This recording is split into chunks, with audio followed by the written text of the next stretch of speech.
Hello, welcome to Call of the Void. I'm Emma, I'll be a Dungeon Master for this show. In this campaign, we're going to be chasing a very strange dream that some of the characters have had, potentially straight into a domain of dread. So join us to see what happens. For anyone here who's new to Dungeons & Dragons, everyone around the table is playing a fantasy character in a fantasy universe. The players each have their own unique character, which lets them tell them what they can and can't do. They'll mostly be rolling a 20-sided dice, and you'll be able to see the results, I think in this corner, to see if they succeed in what they're trying to do. 20s are fantastic, 1s are not great. And while they're playing their characters, everything else in the universe is played by me, so creepy domains of dread, mists, etc. Between me describing the world and story and the players describing what they want to do and some dice rolls to keep things unpredictable for all of us, we're going to tell a story together. Now it's time to meet the characters and have a word from our sponsors. Hi, I'm Lola, and I am playing Irarai, a Kalashta monk who is absolutely devoted to hunting down agents of the Dreaming Dark and ending them where they are to stop the incursion onto other and more material planes. Not so successful at actually getting on with anybody else, though. Very confused.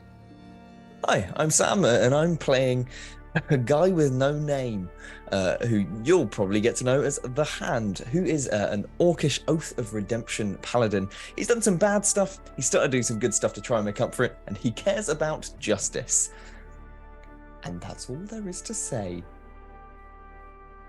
Hi, I'm Tom, and I'm playing. I'm Pip. I'm the Autumn Stag. My best friend is Nutmeg, who is going for her apotheosis. She's also a dear person. I'm also a published writer. I got 2 stars. That was good. And I'm excited to go on an adventure with my new best friends. Hello, I am Nick, and I am playing a Carabo Maka. Most people just call me Bo, Dissipator Tiefling, who has been through quite a bit in his time and has a few enduring marks to remember those moments by. In particular, one horn has been sheared down to only about 1.5 inches remaining. A Carabo is a aberrant mind sorcerer, and he is now, he's been working for the guard in Waterdeep, or remnants of it, parts of it, for some time, and has his hands in a few pies. Let's see what he gets himself into this time. Hello, I'm Sean, and I am going to be bringing back old Georgie for the 3rd time. Very excited to be playing this Tortle Artificer. Yes, I've even learned how to spell or say. No, I clearly haven't. But old Georgie is a theatre props master who has found himself unwillingly at times in the adventuring malarkey that seems to be all the rage these days. Not too fussed by it by himself, but so yeah, do tune in and see what we get up to. We are delighted to be sponsored by HeroForge. HeroForge offers fully customizable tabletop minis with dozens of fantasy species and thousands of parts to choose from. You can see all of the minis that we designed for this stream in the overlay, and they animate when we enter the combat, so look out for that. HeroForge are fantastic, so do check out the Pro membership where you can get premium access to features ahead of time, and beta access to things, and all sorts of cool stuff that just makes your life a lot easier. And you can check them out at heroforge.com. We are delighted to be sponsored by Ultra Pro. They make accessories for D&D, Magic the Gathering, and more. My favourite part of their collection are their figurines of adorable power. Here is their gazer. They also make other things such as deck boxes if you play Magic the Gathering. You can find all of Ultra Pro stuff at ultrapro.com. Hey friends, check out our new sponsor, Phoenix Dice, for a carefully curated menagerie of click-clack math rocks for your delectation. Check out their entire selection at phoenixdice.com, and just so you know, Phoenix Dice are all about living gloriously in the worlds of tabletop games and sustainably in this one, which means their dice are working to be recycled, their packaging is recycled, the dice are made of sustainable materials. It's all great stuff. You should definitely get involved. You can also join us today in chat with a chance to be in a raffle and win some Phoenix Dice of your own. Just put !dice into chat and you'll be in with a chance to win. We are proud to be sponsored by Alchemy RPG. Reimagine your gaming experience with Alchemy. They're focused on creating immersive, cinematic experiences everywhere you interact with tabletop role-playing games. You could be playing a game, creating a world, streaming, watching live games, discovering new content. Look at all the cool stuff that they are doing there. You can use environmental motion art, scene-based music, seamless character management to run your games over the internet, with upcoming features including homebrew content, streaming overlays, and spectator mode. So go and check out alchemyrpg.com. We're delighted to be supported by Idle Champions of the Forgotten Realms, a Dungeons & Dragons strategy video game that brings together D&D characters from novels, adventures, and multiple live streams into a single grand adventure. Select your heroes and formation and battle through waves of monsters for free on PC, phone, PlayStation, Xbox, and Nintendo Switch. You can pop exclamation code into chat for a free Electrum chest. We're delighted to be supported by Neverwinter. In Neverwinter, explore and defend one of the most beautiful cities from Dungeons & Dragons' Forgotten Realms campaign setting as it rises from the ashes of destruction. Epic stories, action combat, and classic role-playing await those heroes courageous enough to enter the fantastic world of Neverwinter. Neverwinter is completely free to play, so set yourself up an account today and pop !NW gift into chat for a link to a free gift. Check out our supporters at D&D Beyond, your guide to digital D&D. Make character sheets online, share them in a campaign, and track all of those tasty little stats in one easy place. You can use the Beyond app to track your characters on the go. You can also use their encounter tracker and archive monsters to run any smooth combat thing. You know what I'm saying. You're a DM. You've done this before. You know D&D Beyond is the place to go. You can also check out our character sheets and an ! Characters in Twitch chat below. Check out our wonderful supporters, Elderwood Academy, who make beautiful bespoke gaming-themed gear, including hex chest dice boxes, spellbook deck boxes disguised as bespoke ancient arcane tomes, and scroll and codex dice tower and rolling tray pairings. Make your own with their online designer at elderwoodacademy.com. This stream will run for 3 hours, and there will be a roughly 5 to 10 minute break somewhere near the middle. We run shows on Monday, Tuesday, and Friday at 6 p.m. Greenwich Meridian / British Summertime, which is 10 a.m. Pacific Time, 1 p.m. Eastern Standard Time, 7 p.m. in mainland Europe, and 2 a.m. Tuesday morning in Japan and parts of Australia. On Mondays and Tuesdays, we run TTRPG streams for 3 hours. And on Fridays, we run our talk show, Talk Together, for 1 hour. Our TTRPG streams can be one-shots, 4, 6, 8, or 12 weeks long. You can always find our latest schedule at twitch.tv/rolltogetherrpg/schedule. We are Roll Together RPG on all socials, so find us on Twitter, Instagram, Facebook, and even TikTok. Links in chat. Thank you to our D20 Club on Patreon. You can find a link in chat. Help us make our shows from just £1, $1, or £1 gold piece, and unlock more tiers by joining. Our D20 Club are fab. They've created a fan Discord for us. They've also made a wiki page for Roll Together. You can find that at rolltogether.fandom.com. Welcome to our podcast listeners. If you also would like to listen to us via podcast, you can search for Roll Together RPG on your favourite podcast provider. If we're not there, let us know and we will add ourselves to that list. Finally, we play with a diverse group of players who play a diverse set of characters with wide-ranging sexual and gender identities. Our tables are trans and GNC positive, and we encourage and champion trans and GNC players and characters in our games. The DM and players may portray characters that are of a different gender to their own. We aim to avoid misgendering, but we acknowledge that it does happen and have a company policy in place for correcting people on pronouns. If we miss an instance of misgendering, we're open to being corrected, so do let us know if you think one's been missed. We're using the TTRPG Safety Toolkit, and we encourage safe play in ours and your TTRPGs. You may see us use pause cards, but as we edit our streams, most of our safety tools are invisible. You can find out more, including a link to the toolkit, at !safety in chat, where there's also a link to content warnings. May be relevant for this stream. And now let's get into the intro and get started with the show.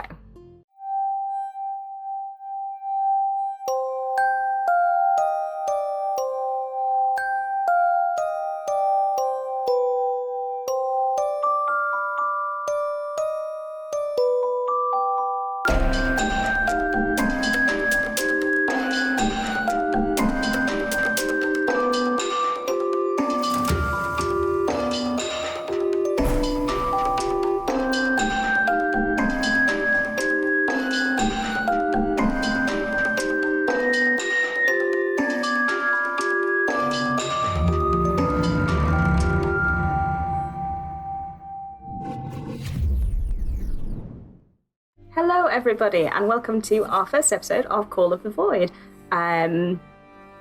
We don't really do an intro live anymore, so it's very weird going straight into the first episode. So let's just go. We are in maybe various different planes of existence at the moment. You could be kind of wherever most suits your character. Many of you I know are in Waterdeep. Some of you may not be and may travel there later, so, bear that in mind. However, all of you have been having, in whatever form of dreaming that you do, a dream. In this dream, a figure walks through a sea of white sand. They are large, a whole king would be a good way to describe them, and they're wearing an antlered deer skull, and they have a cape with bones woven through it, which clacks together in the dream. You can hear it. And the figure says, "Georgie, where are you, son? Please come and save me." In a Yorkshire accent. Technically, I have a Yorkshire accent, so... Thus it just happened, yeah. It's just misleading.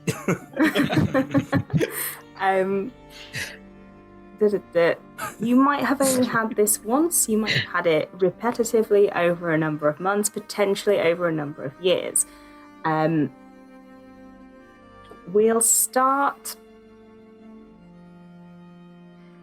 Pip, what are you doing in Waterdeep? Well, I commute. Sometimes I'm in the Feywild and sometimes I'm hanging out with my husband-to-be, Ogden. He still works at the theatre, and then he's like, "Oh, can you help carry things?" I'm like, "Yes, I can." So Ogden's not here at the moment. Ogden's off on like a health and safety conference somewhere. I don't know where.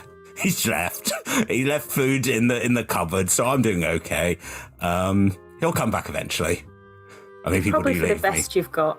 Probably for the best you've got food. Otherwise, you might be out hunting like the denizens of Waterdeep.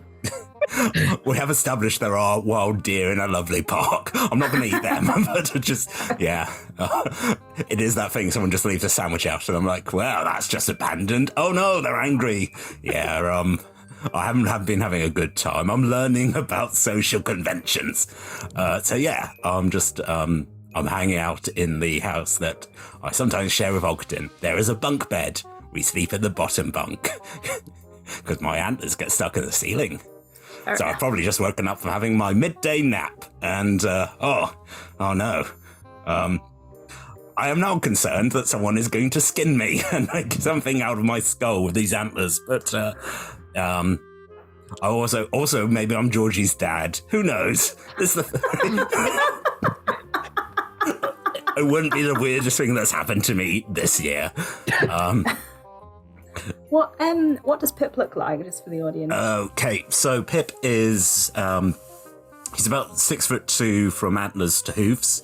He is what is described as basically a stag man, or we're technically calling him a cryptid. He lives in the woods in the Feywild, and basically was told the story that you were told if you didn't go to bed that the stag man would come and take you away, which it was a bit upsetting when he heard that. He's got hooves, sort of dark fur, a bit like myself, dark hair, beard.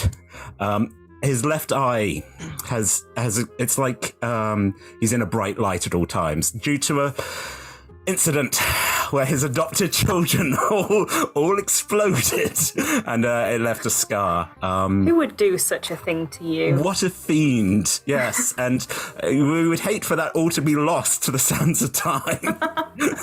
This character-defining moment where I proposed to my husband. Actually, as the camera pans round, there's also a large elk in the house, and this is Nutmeg. In the house. She's just sitting on the rug. Sure. Nutmeg, this is the Queen of the Autumn Forest, goddess to be, and my absolute best friend in all the universe, apart from Ogden and old Georgie and Gertie. I've got lots of good friends. Yeah, she's very great. I love her very much, and she enjoys salads. Yeah. Yep. So yeah, I'm just having a nap in a bunk bed. So you can go find Georgie. It's mid-afternoon, so he's probably at his house. Oh, okay. I know where that is. Okay, yeah. I was going to ask, do you know where it is? I've been to Old Georgie's again. So, I mean, I might get lost because streets are weird, and that's the problem. Streets are consistent, and I'm not used to consistent. I'm used to things changing, and that I can work with. But now I'm just like, oh, I've also learned how to read, so I can look at signs, and that can help. Yeah, landmarks. Georgie, what is your house? What does it look like? So, old Georgie would live quite close to the theatre because he doesn't do commuting. He travelled around the Feywild once and decided that it probably wasn't for him. His house is quite close to the theatre, so such that if he were to sleep in or nip home for a bite between shows, he's close enough that he can kind of get back in a bit of a rush. His house is he's kind of I don't imagine he's got a whole building. I imagine he's probably just got like a floor of kind of a 2-story dealio. But what he's done is outside the back of his house, there was a scaffold that he built for the tiefling barber of Waterdeep, which was basically a chair that you pulled a lever and then people slid down a chute. Well, he's kept it and installed it outside his house so that he can just kind of sit on this scaffolding, surveying what is probably not the nicest view of the dock Waterdeep. But if he ever needs to leave the house in a hurry, he just like. It now has like a bit of graffiti on the side. It just says Baz was here. Yes. Yeah. It's been cleaned off a couple of times, but it just keeps coming back. So he's just Baz is there constantly. Cool. So you go find old Georgie. You know where he lives. So I just picture like, hello, I know where you live. Like, good, you found me. Yeah. You all right, Pip? Hello, Georgie. I've had a bizarre dream, and it involved a stagman and a desert, and the stagman said, Georgie, where are you, my son? And I don't think he's using it in a colloquial term. I think I had a dream about your dad, who might be me. This is going to be one of them conversations. It's going to be better if we're both on the same level, isn't it? Absolutely. Right. I start crouching down, even though I don't. There's no reason you want to. No, right. So he's off the ground on this second story, so he'll be just like, Pip's still crouching down, just like. Just to be clear, old Georgie, you have also had this dream. Okay. Can you describe what Pip is seeing? So old Georgie is an quite getting on in years old total. He wears a flat cap, nothing on his torso because he's got a shell that he's got to consider. But he does have a nice red knitted scarf that Myrtle made for him at one point. And then he wears kind of like cargo trousers with lots of pockets. Somewhere knocking around will be Robert the Rat, who is always there, who's a mechanical. It's his steel defender, probably more made of iron than steel, but and yeah, like I say, is kind of shaped like a mechanical rat,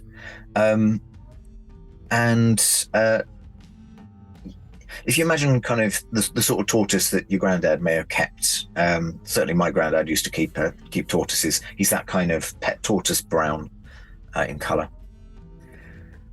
And yeah, he's now sliding down a chute towards Pip. Yay! Chair slide! I don't get to go on the chair slide. I would like to, he says to himself. What? Right. So this dream. Of the desert. Yeah. Yeah. And the stag person who's got the cape made of bones. I didn't mention that. My goodness. Oh, Georgie, we've had a prophecy. You know what that means as I get more and closer to you? This means adventure. This means we get to go places. That you love going places. Hooray! I mean, it's either, a prophecy, or it could potentially mean that we've just both been eating the same off cheeses. That halfling cheese does have a kick to it, that's true. I tried to lay off that. Yeah, I hope it's not the sausages either. No, the sausages are of good quality and would never turn against us. No. George kind of looks over his shoulders. Is Willie around? Why are you saying? I mean, I'm a weird creature. I'm scared of Willie. Just moving on. If we could. Right. So, I mean, at this point, we've both just had weird dreams.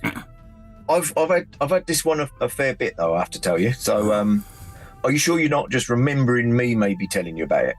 This dream that I never tell anyone about. Roll I guess, a history or an insight check on yourself to figure out whether you are just repeating something old Georgie told you. Oh, imagine if Pip's that sort of person. He's like, well, this happened to me. It's like, no, it didn't. It happened to me. I told you. You're like, oh.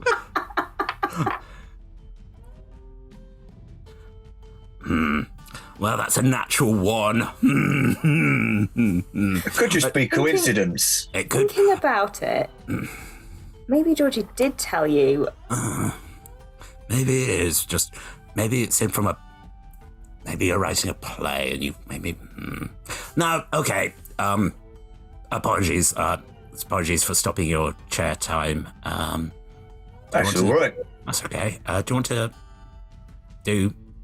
Do you need to go to work, or do you want to go? Yes, there's a performance later on this evening, Georgie, which you do have to work, so you will have to go to the theatre. It's the whatever it is that you said it was to me. It was Nosferatu, about the it's a vampire play about the Count Orlink. Willie has made chorizo specifically. Now you have chorizo ice cream. It's novel. It's an experience. Induces nightmares about bone men. That might be it. There might be. All right. Okay. Do you need me to help with anything at the theatre, or? I mean, there's always stuff to carry. Yeah. Ogden's not there, so. Yeah, I'll do the Ogden job, and I'll make sure that there is tape, and that people do not trip, and when there is a sword fight, no one actually gets stabbed again. And they're quiet backstage. Shush. And with that, we'll leave the two of you heading slowly towards the theatre for the afternoon performance. Lola, where were you when you had these dreams for the first time, and how long have you been having them? Probably quite a length of time. So, I imagine that Irai was probably on that. So, it's as a feature of who Z is, Z tends to do a bit of plane hopping. So, I imagine that Z was at a point of having just dispatched some agents of the Dreaming Dark or whatever, and maybe in the Feywild. Perhaps in the Feywild. So many planes, so little time. No, don't take that much time to actually learn about them. So yeah.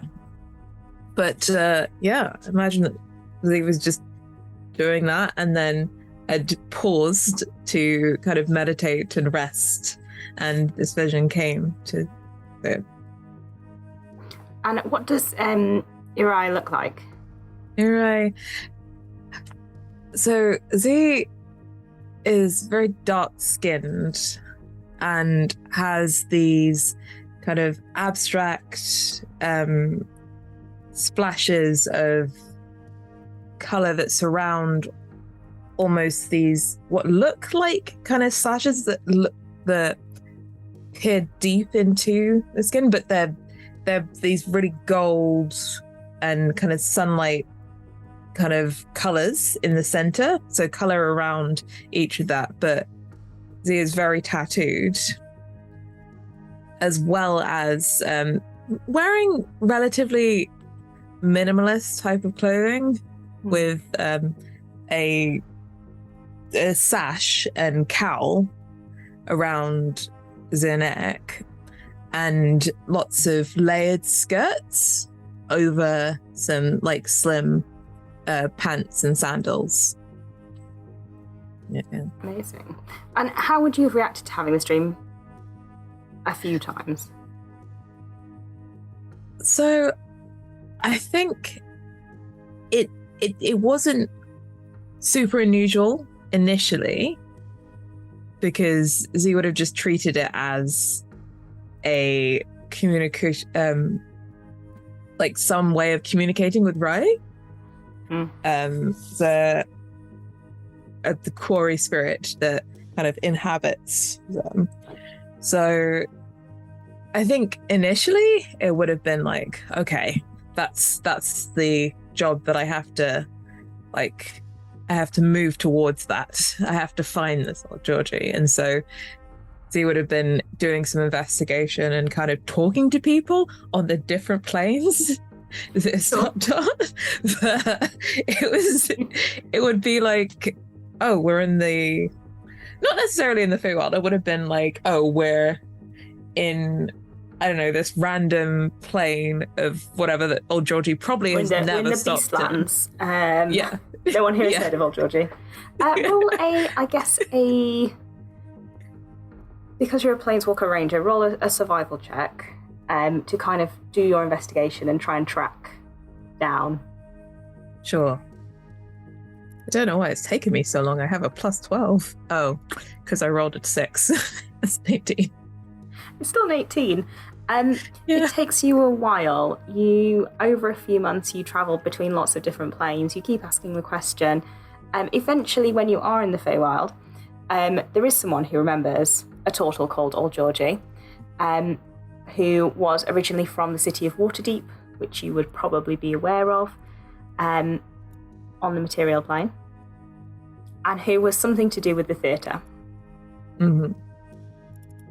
Okay. In that case, I would have been. In that case, I would have been hopping planes, attempting to get to this material plane. You can hop planes, so eventually, over time, you would arrive in the material plane, and it just so happens that you're in Waterdeep today. Mm-hmm. There are lots of theatres around Waterdeep. Roll another survival check. Gonna end up at the Opera House. Don't go to the Opera House. Nothing good comes from that. That's a 23. 23. You spot a few posters for different shows, and eventually you spot one for Nos Chorizo, who it has the stage manager name on it, and Georgia, you're standing in because Dave's character, whose name I've forgotten, has gone. Gem. Yeah, thank you. Just at the bottom, very, very small. And you can go and find the Savoy Theatre. Mm-hmm. So you are on your way to the Savoy. Bo. Yes. How would you have reacted to having this dream? I think that Bo, on first dreaming of it, presumed he was having a crazy after effects of a heavy night or something like that, and completely ignored it. And then it happened again, and he shunted it off as a bit of a cool, that's a weird coincidence, and what a strange dream, and left it for a couple of weeks before deciding this is something worth investigating, and then took it to superiors and mentioned the fact that he's been having this weird dream. Okay, your superiors. Describe yourself first, then we'll we'll go into what you're doing. Of course. Yes, Bo is a tiefling who works in Waterdeep, and he is of an interesting background and has seen quite a few things in his time. He has himself one long spiked horn that runs all the way off the back of his head. No hair, bald otherwise, but the other horn is sheared after about 2.5, 3 inches from an old war wound, he would perhaps say. but he won't go into that too much. Otherwise, a few piercings, the usual kind of things he considers for any other tieflings he has come across. And he's a rather deep purple, almost brownish in color across his skin, with a fairly well-kept kind of goatee about him. You can go find it probably is a captain of the guard, but one who deals with the slightly less official sides of the guarding. They're called Neri. Neri. Lovely. Captain Neri, hello. Welcome, Bo. Thank you. Did you come in through like a secret door at the back or something, or did you just walk in? Have I? I'm trying to remember just very quickly if I brought, because it would be totally what I would do if I did. I did not. I brought something else. So what I will do is I will come through the front door, but I will open the door and in floats a mage hand who gives a quick wave and then vanishes, and then I'll walk in after it and say, Captain Neri, hello. Always do like to make an entrance. Well, only when I know what's on the other side. And I presumed you'd be here. Very sensible. How can I help? Well, you see, I've been having a strange dream recently. It's happened a few times now. I thought it was something to do with a desert, staghorns, the name of an old Georgie who I don't recognize, and then a cloak of bones, something about him being the son of this person or something.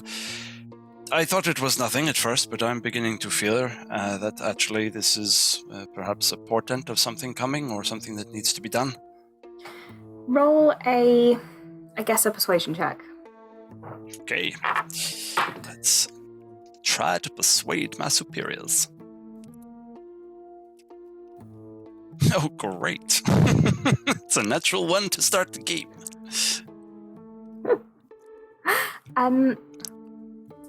Well, obviously dreams can be of import, but it does sound a bit vague. Do you know someone called Old Georgie?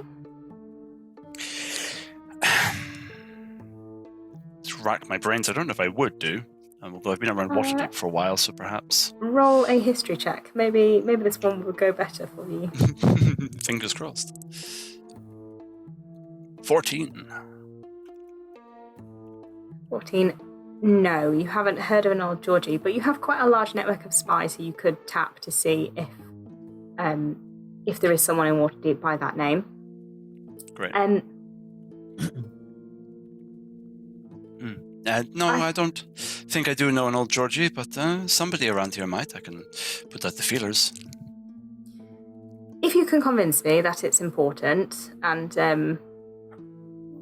you can always take unpaid time, of course, but if you wish to be paid, I'll need some more information. Stickler for the rules as always.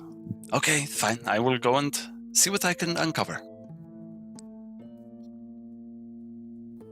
Neri just goes back to their work.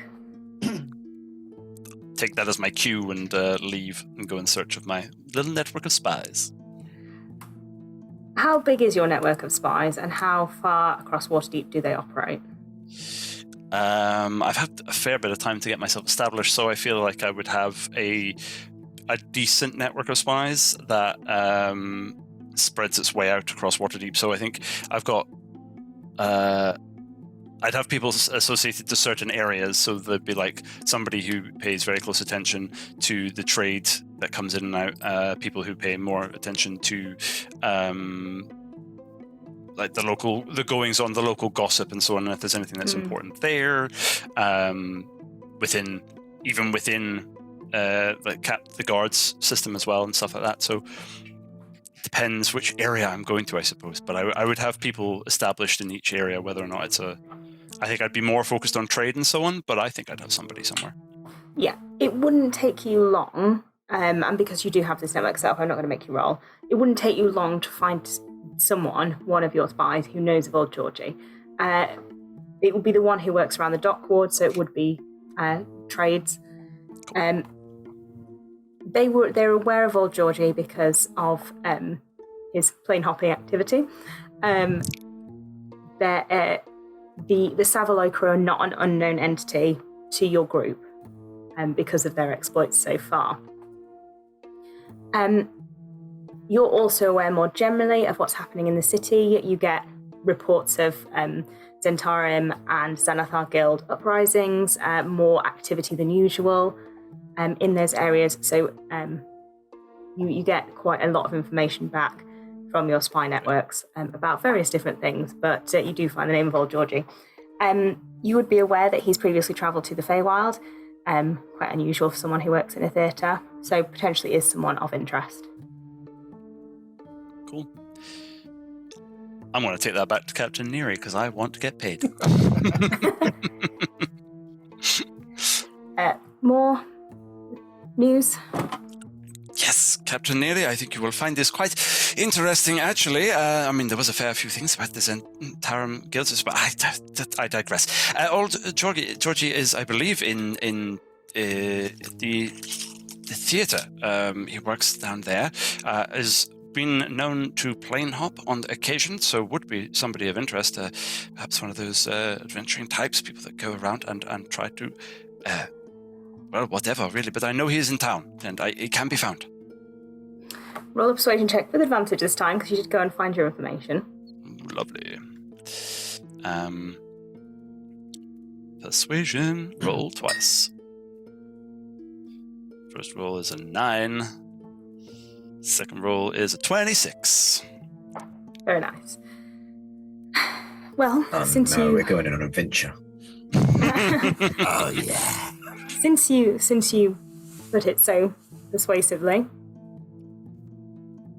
do go investigate. The mutterings you made about the Zentarim, obviously keep an eye on them as well. We're aware that they're more active than usual. Well, in that case, I will get some of my spies to keep an eye whilst I find out more about this old Georgie. Excellent, please do. Farewell for now, Captain Neary. You can head to the Savoy Theatre. You'd be aware of where it is, or at least you'd be able to find it very easily. Cool. You are also heading to the theatre. There's a theme here. Sam, don't ruin it for me. Where is the Hand of St. Horniston? The Hand of St. Horniston has recently been seconded from the Abbey of the Blinding Truth in Westgate to the Halls of Justice in Waterdeep, where he's been performing charitable acts around the city and has spent the last 7 days helping to rebuild a decrepit bakery, which unfortunately in the recent past may have collapsed as a result of events which had nothing to do with them. An act of God, some would say. An act of demons falling out of the sky, maybe. Perhaps. Grant, and what does the hand look like? The hand is just shy of 7 feet tall, wearing a very large cloak and a large hood, which kind of disguises and hides a very misshapen head. Otherwise, he's quite haggard, has very long grey hair. And underneath this cloak, you can see kind of glints of what would once have been golden scale mail, which has since lost its luster. And he's also carrying a huge shield that looks as though it's been constructed from an amalgamation of great axes. Ah, very cool.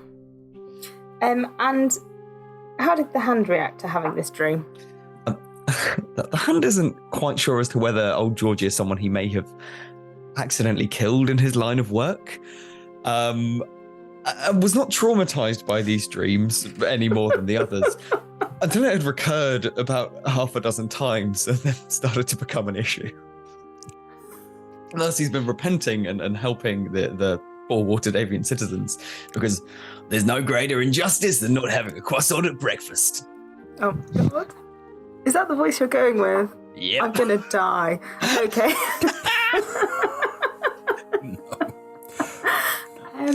Right. Do you mention it to anyone that you're rebuilding the bakery with, or do you keep it to yourself?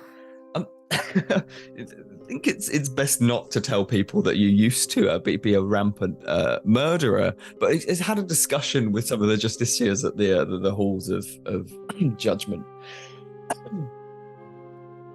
But would have been asking people just whether they know who Georgie is, although appreciating it's probably quite a generic name that may belong to many residents of Waterdeep. The Justiciars were quite unbothered. They're kind of letting you do your own thing at the moment. Like you what you're doing to yourself is way worse than anything they could come up with you. So they're just like letting you carry on, punishing yourself. One of the people who's helping rebuild the bakery, one of the builders, does respond. Oh, I used to know old Georgie. He was a turtle. A what? Like a really big tortoise, but humanoid. Wow, bloody hell, mate. This isn't where I thought this character would go, but okay, let's do it. Strofe! Where'd you know him from? Well, I helped him build some stuff for one of the sets. He needed like a folding mechanism for a chair, so You're a set designer? No, I just did what the was chair. your favourite show you worked in? I used to love the theatre. I only worked on one, which was the Tiefling Barber of something. Did very well. I can't say I've heard of it, but it sounds wonderful. I'm glad that you followed your passion into building bakeries. So if I were to look for Georgie, who may or may not be alive at this moment in time, where might I want to head? Oh, he'd go to the Savoy. He's always there, apart from when he's not So there. he's alive? As far as I know. Oh, that's wonderful news. Oh, God, that's... Yep. Would you mind telling the supervisors I have some business to attend to? I think I might have to go and meet an orphan that I might have made. Yeah, sure. I mean, if you're going to the Savoy, though, make sure you try the ice cream. What's ice cream? Oh, it's a real experience. Oh, I can't wait. Yeah, I'll see you in a little bit. I promise I'll be back. Pleasure to meet. What was your name? Steve. Amazing. Steve the Builder in our game. True on. I'm afraid I don't have one, but I'll see you around, okay? All right. You're so much more cheerful than I was anticipating. I know, so much.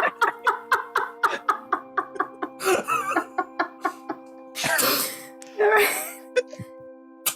You also roll as a survival check to see how well you find the theatre.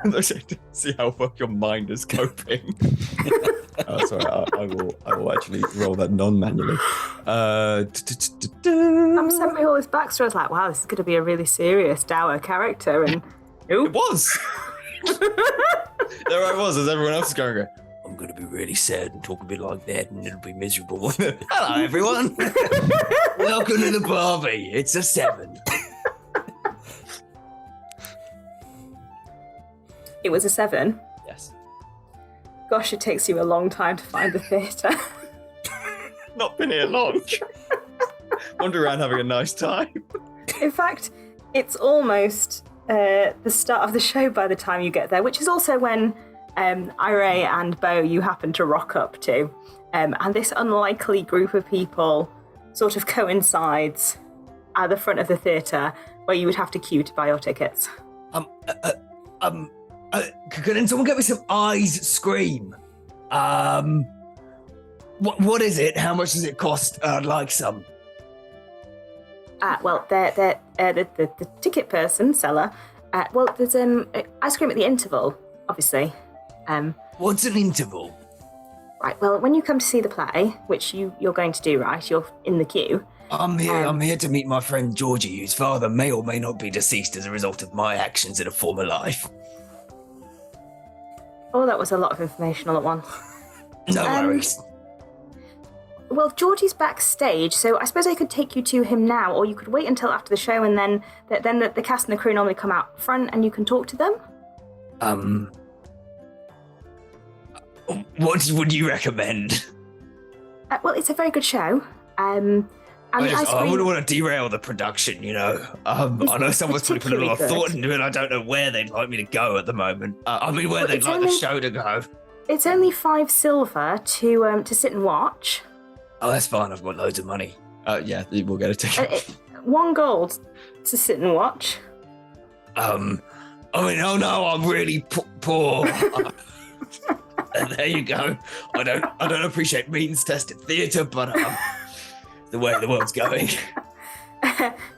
She will hand you a ticket. Cool. So you just, there's no assigned seating. You just go and sit on a bench that's free. Well, you can't sit on the front 2 rows because they're reserved for Myrtle's children. So anywhere aside from that, you just go and sit down. Pleasure doing business with you. What's your name? Charlie. Amazing. I don't have one, but I hope to see you soon. Okay. And any more tickets?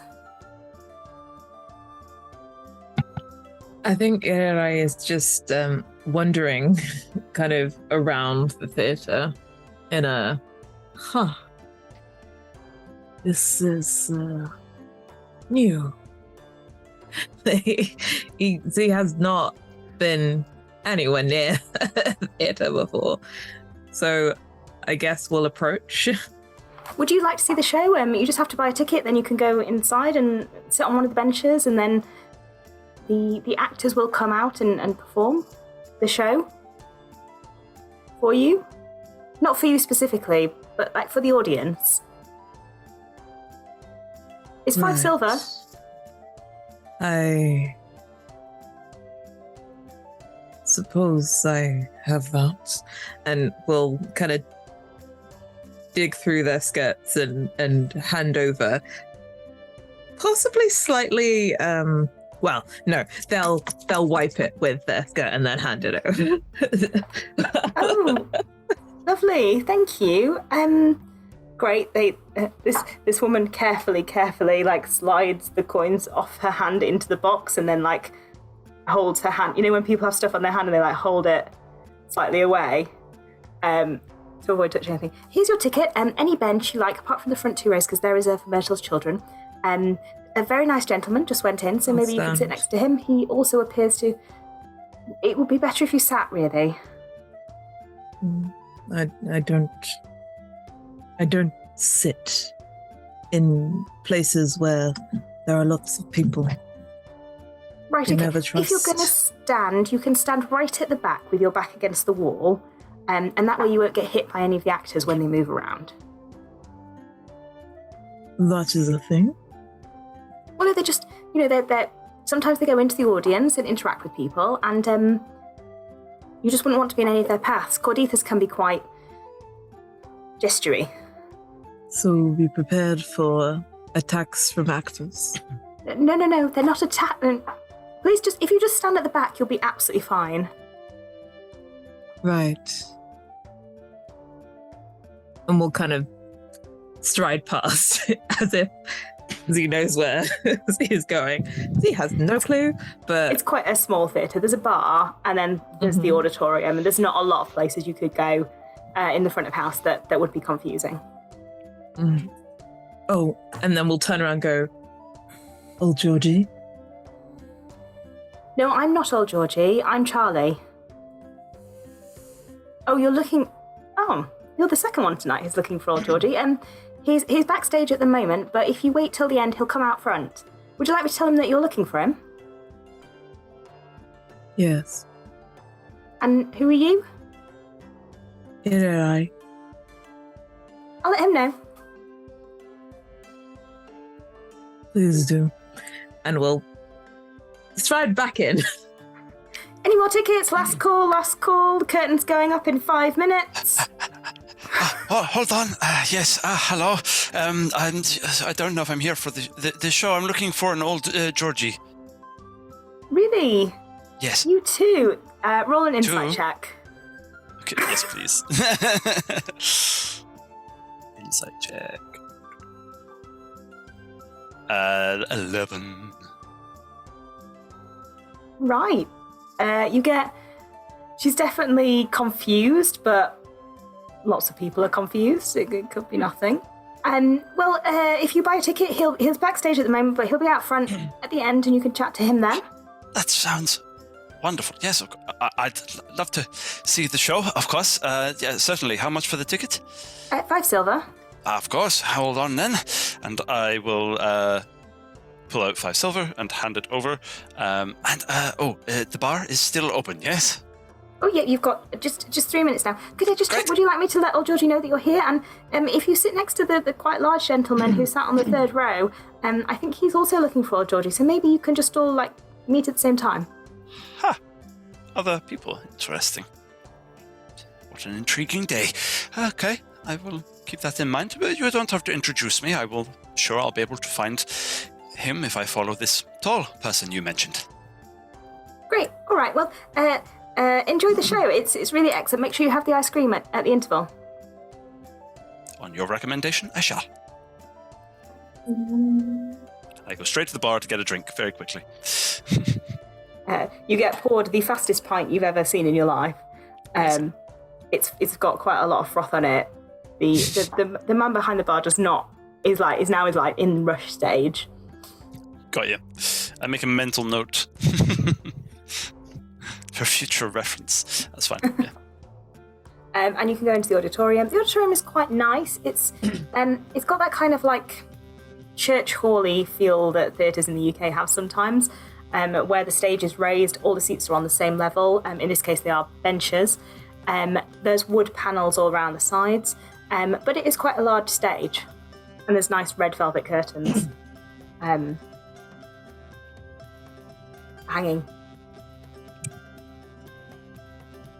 Do you go and sit next to the...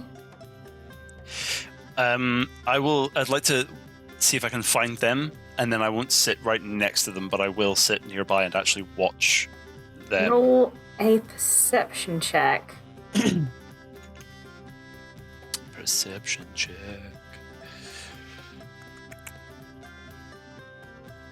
So, not doing so well. 7. 7. There are a lot of tall people in this auditorium. There's even on the row that she specifically pointed you to, there's 4 tall people, so you can sit behind all of them, but it's quite difficult. Cool. I will watch all of them. The hand would just like to look around, not to this, but just to check the people behind can see past. Because being 7 feet tall could ruin a theatre experience for the people around him. And accordingly will kind of apologise if they can't see it, and then curl up into a ball, trying to look up at the stage from the position he's contorted himself into. Okay. You're sitting in the 3rd row. It's just no one can see. So it's a normal sized human behind you, so they are very... I'm really sorry. It was unallocated scene. No, I couldn't go to the back, but here I am. You're absolutely fine. I'll just lean to the side. No, I'll lean down here. Don't worry. And my head is now kind of in between my knees. All right. Well, if you want to swap at any point, just let me know, because that doesn't look comfy. How tall's the person behind them? Shorter. I don't think that'll work for us, but thank you for your offer. I'll just experience the other senses here. Okay. I love the thought that you're kind of leaning forward and probably therefore looming over the set of halfling children in the 2nd row. Yep, that is what's happening. Who've definitely come to see Nos Chorizo, which is entirely appropriate for their ages. Pip and Georgie, what have you been doing this afternoon? Just set building, chilling out? I think most of the set's probably more or less built, so just kind of touch-ups here and there. But getting everything set up for the beginning of the act. Is there a lot of fake blood? Are you mixing fake blood? What's the... Yes. Even if you didn't ask me to, I'm mixing it. You never know when it's needed. I'm just sorry, because it's about vampires. I was like, this is a theatre show about a sausage. What's coming? Sorry. The shows are meat-based. The running joke with the Savoy is that most of the shows have the name of a sausage squeezed into the title, because Willie, who is patron of the theatre, makes sausages. Presumably still finances us with his vast amounts of ill-gotten wealth. Yeah, so we're filling blood bags. It's a kind of a bit of a joint effort between myself and Myrtle. Don't ask me how they're knitted and yet still manage to retain the fake blood. Everyone's drenched by the end of the show, and probably what Georgie will be doing is just kind of making sure that. So he managed to acquire a ring which he uses to put a couple of spells in, and then gives it to the actors so that at the right opportune moments they can cast the spells that they need to then perform various feats of theatrical magic via the expedient of actual magic. Cool. As the show is about to go up, Charlie, who sells your tickets, runs round to you. Well, Georgie, were you expecting people this evening? You didn't leave tickets. I would have given tickets if you'd let me know people were coming. Oh well, I mean, I don't know any people. Was it like a very small, dragony looking fairy? No. Or a very small. They were all quite tall. Ah. Do I know any? Is Ogdenbeck? No, it wasn't Ogden. You know Ogden, yeah. It was like a tiefling and someone with like quite cool skin light things, wearing like a lot of like skirty things, and their money was sticky. And then just this really strange person who is now sitting in the auditorium with his head between his knees. Right. I mean, it's possible that either, we encountered him while we were in the Feywild. I mean, that's where we met a lot of the weird people that we now know. Pipplington, hello. Pip. Exhibit Pip. Can I stroke her later? Yeah. Sorry, Georgie. Sorry. That's all right. Or it could be from the orphanage. There was all sorts of orphanages there. I mean, I don't know, Georgie, but they're all waiting for you to come out after the show, so... Oh, right. People never wait for me outside the show. I normally just, have a pint on my own. Would you like me to deliver some of the blood to Cordithus? Oh, yeah, go on then. Is it like dripping? Does it like ooze? I think it's just fresh enough that they're not seeping yet, but they will progressively just start to kind of seep through the threads. It was originally white. They were originally white wool, but now they're permanently drenched pink. So grim. She picks one up. She's very willing, Charlie. She really wants to work in the theatre, and we'll take it to Cordithus. The show begins. Presumably, Georgie, you have duties throughout. Pip, you're helping. They tell me to hold things and hand it to people, and I do that. Excellent. What? Could you just give us a little summary of the show, Sean? What are Bo, Irere, and the Hand seeing? So it's a very strange and often entirely contradictory vampire story. They were trying to get the rights to a much more official production based on the life of Count von Strahd, but when they found out that they were going to replace all of the instances of garlic with sausages, they refused to give us the rights. So we've kind of had to cobble our own show together. So there's a scene where Count Orlink welcomes in a group of travellers who the wheel of their carriage has broken mysteriously, and have to kind of stay the night in Count Orlink's house. There's a scene with a massive banquet in the first act, and one of the spells in the ring is create food and water, and this massive banquet just suddenly appears on a bunch of plates and glasses set out on the stage. Unfortunately, the table's not quite big enough for all of the food that is produced with the spell, so the first two rows usually get their ice cream refilled as well, hence why it's reserved for Myrtle's children. Although it's never quite enough for all of them, so it's a bit of potluck which one ends up crying by the end. And as the show progresses, it becomes more and more obvious that Orlink is a vampire, with the spider climb spell being cast right at the end so that he can walk along a wall. And then, I won't spoil the ending now. This is performed by 3 actors throughout. So Cordithus is playing the Count, and then all of the other cast is played by 2 other actors who are doing a lot of costume swapping. There's also an armadillo at one point. It's bizarre. No one expects the armadillo. No. I think it's in the original. Yeah, like, it's that or one of the Dracula films where just an armadillo turns up at one point because they're like, that's a scary animal, and people are like... It's actually, that one's played by Robert. Not if you see them run, they're so cute. Yes, Robert gets... Robert is the armadillo. Yes. Grand. Do the 3 of you have ice cream at the interval? Yes. Yeah.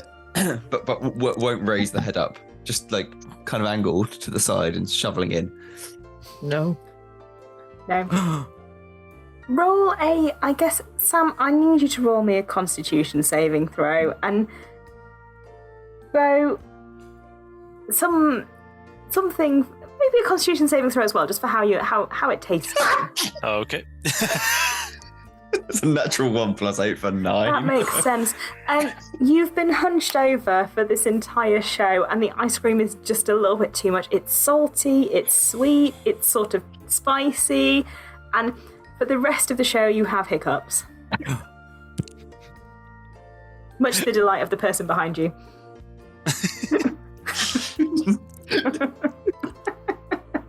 Bo? I got a 21. 21. Tastes great to you. You're like, yeah, salty, sweet, spicy. Delicious. Ira Ray, you avoid the ice cream. Do you just continue standing at the back through the interval? Yes. Very much so. Eventually, the show closes to rapturous applause from the audience, led by Myrtle's children at the front. The stage is absolutely covered in fake blood. All of the actors are dripping in fake blood. And then the curtains come down, and you are welcome to stay in the auditorium to wait for the cast and crew.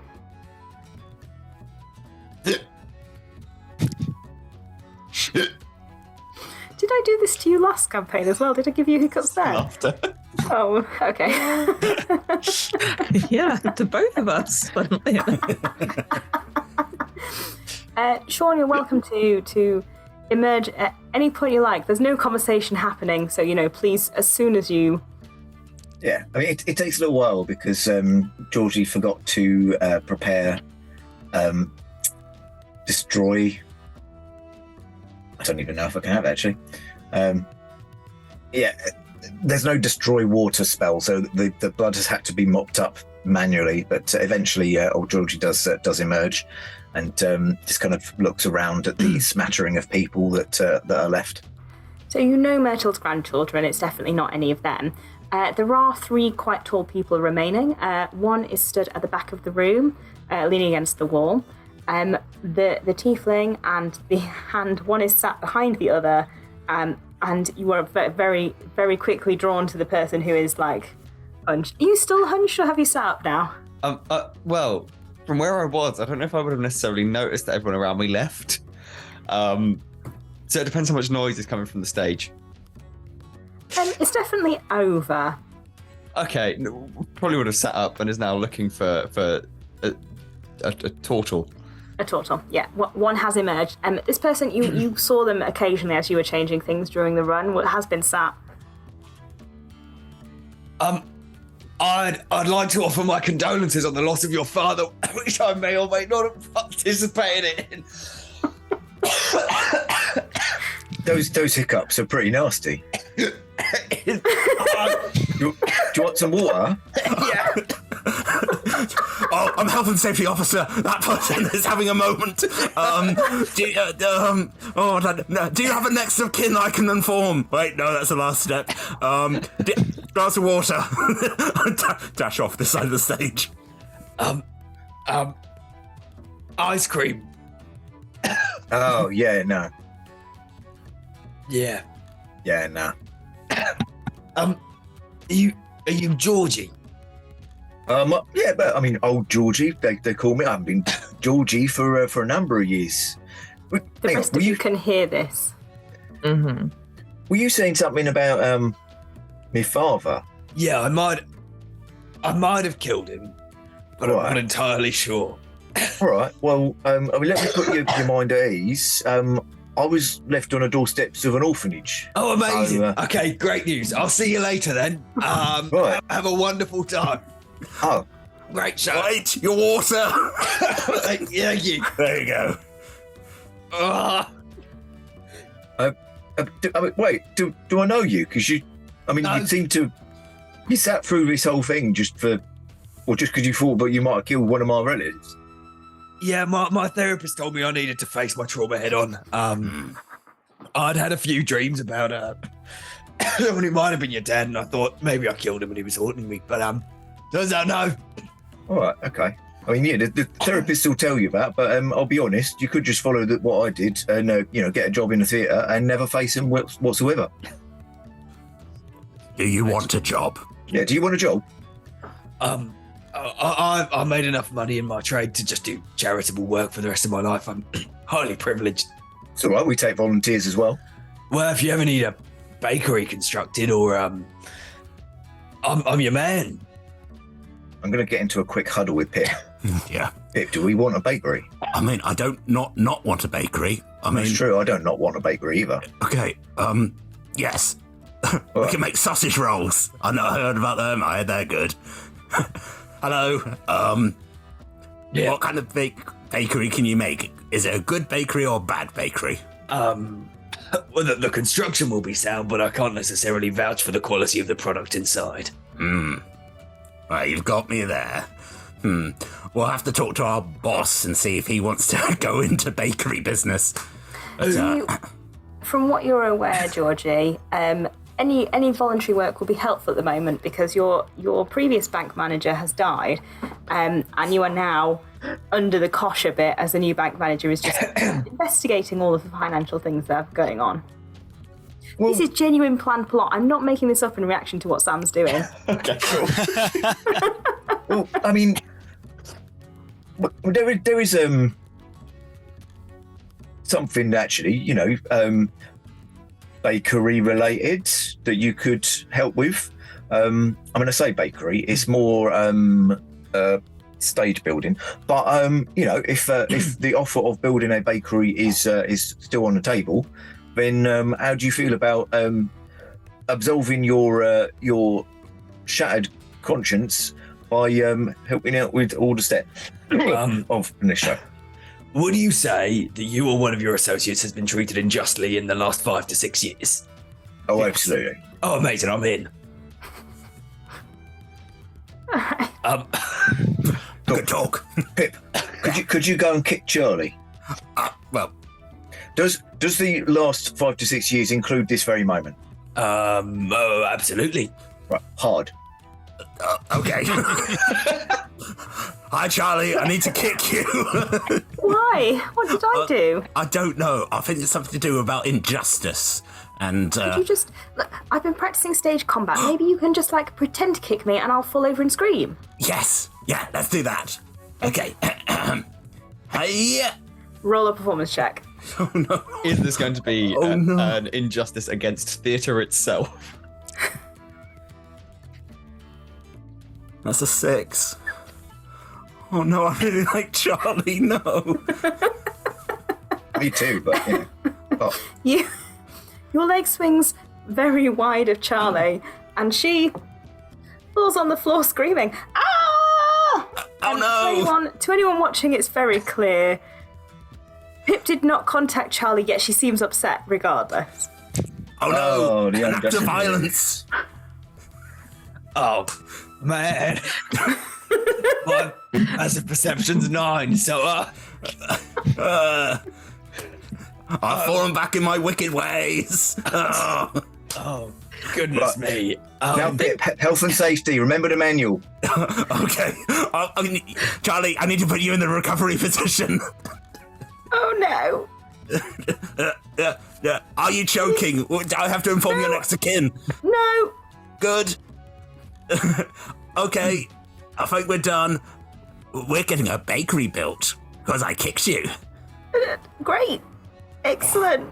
I'm going to go hear home this conversation? now. The passive perception's I'm not 9. quiet. No. I think Ira is watching all of this, but maybe not from the back of the theatre anymore. They may have slinked closer, but like in a way that's very unobtrusive, or Roll like a stealth check. yeah. Not to hide necessarily, but to just be like there, but not interrupting. So that's a natural 20 for 28. So You are not stood there. directly next to old Georgie's shoulder, and yet no one has noticed that you're in this circle yet. Bo, what are you doing? Aside from just admiring the chaos. I thoroughly admiring the chaos. I have somewhere in amongst the interval. I enjoyed the ice cream so much I got more. So I'm just watching and just eating ice cream, and just enjoying the situation. I'm kind of paying attention to the kick going on.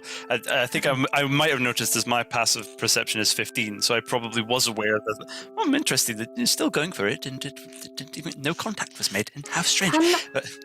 Can both of you, since you're listening to the conversation, can you roll me some sort of intelligence-based check? Intelligence-based check. Can I? Well, Era is wondering whether these are all agents of the Dreaming Dark and whether they should be killed, because what is this? Do people find this thing funny? That's an insight check. So we'll do the intelligence check first, then the insight check. See, Arcana is intelligence. You can roll Arcana if you want. Yeah. What was yours, Bo? Simple intelligence was a 14. 14. You heard the hand mention a dream about George's father. It's fair to put together that might be similar, if not the same as the dream you had. Yeah. Cool. You were right? It was a 13, so they could be. Same. Yeah, same. Mm-hmm. You're not sure on the agents of the Dreaming Dark there, but you're pretty sure you heard the hand mention the dream. I'm still gonna stand and observe. Oh, good. No one's gonna interrupt. Yeah, Fran, no, I'm definitely gonna start jumping up at that carry point. on with this bakery. Okay. Shenanigans. What we did? Georgie's getting the plans out of the bag of holding. It's just like, right, so what we need, right?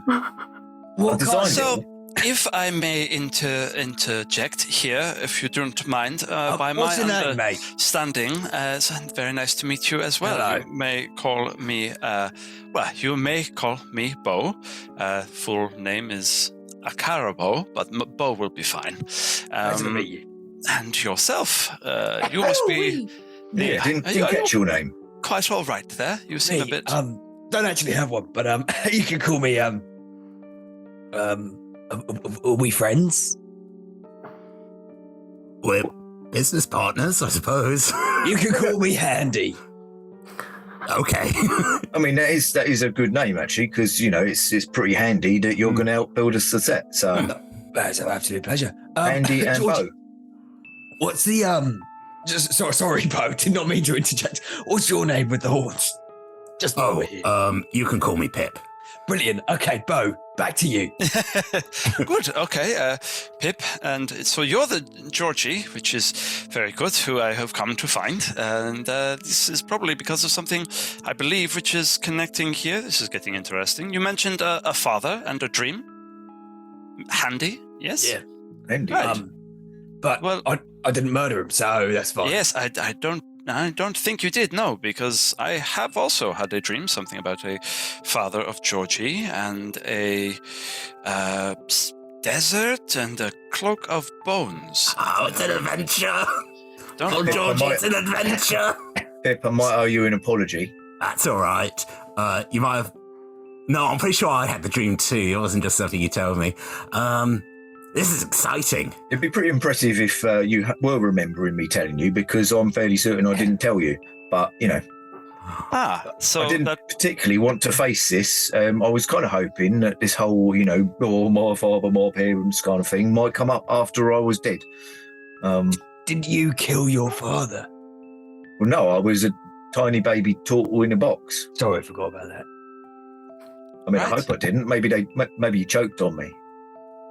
That'd be- Choked Do you you? often have... Bloody hell! Also, Robert's also here. Oh yeah, Robert's been here all along. That's the scariest kind of animal I've ever seen. It's a roly-poly armadillo. Okay. Sorry, new friend. So, Did you? all right. Do you often Hello, have these kind of I'm old. dreams? Uh, I know who you are. I've heard you speaking of your name. oh, good. All right. Well, new friend. What's your name? Yeah, You're right. All right. Is it fair to say that Georgie may well have been having this kind of recurring dream practically his whole life, or is this going to be a fairly recent thing? I would say in the last 2 years. Last 2 years. Good. Right. This is something that I've not wanted really to confront. But yeah, this dream that you seem to be having is something that I've been having for don't quite dream. a while. Oh, good. All right. Well, then, what would you do when you close your eyes?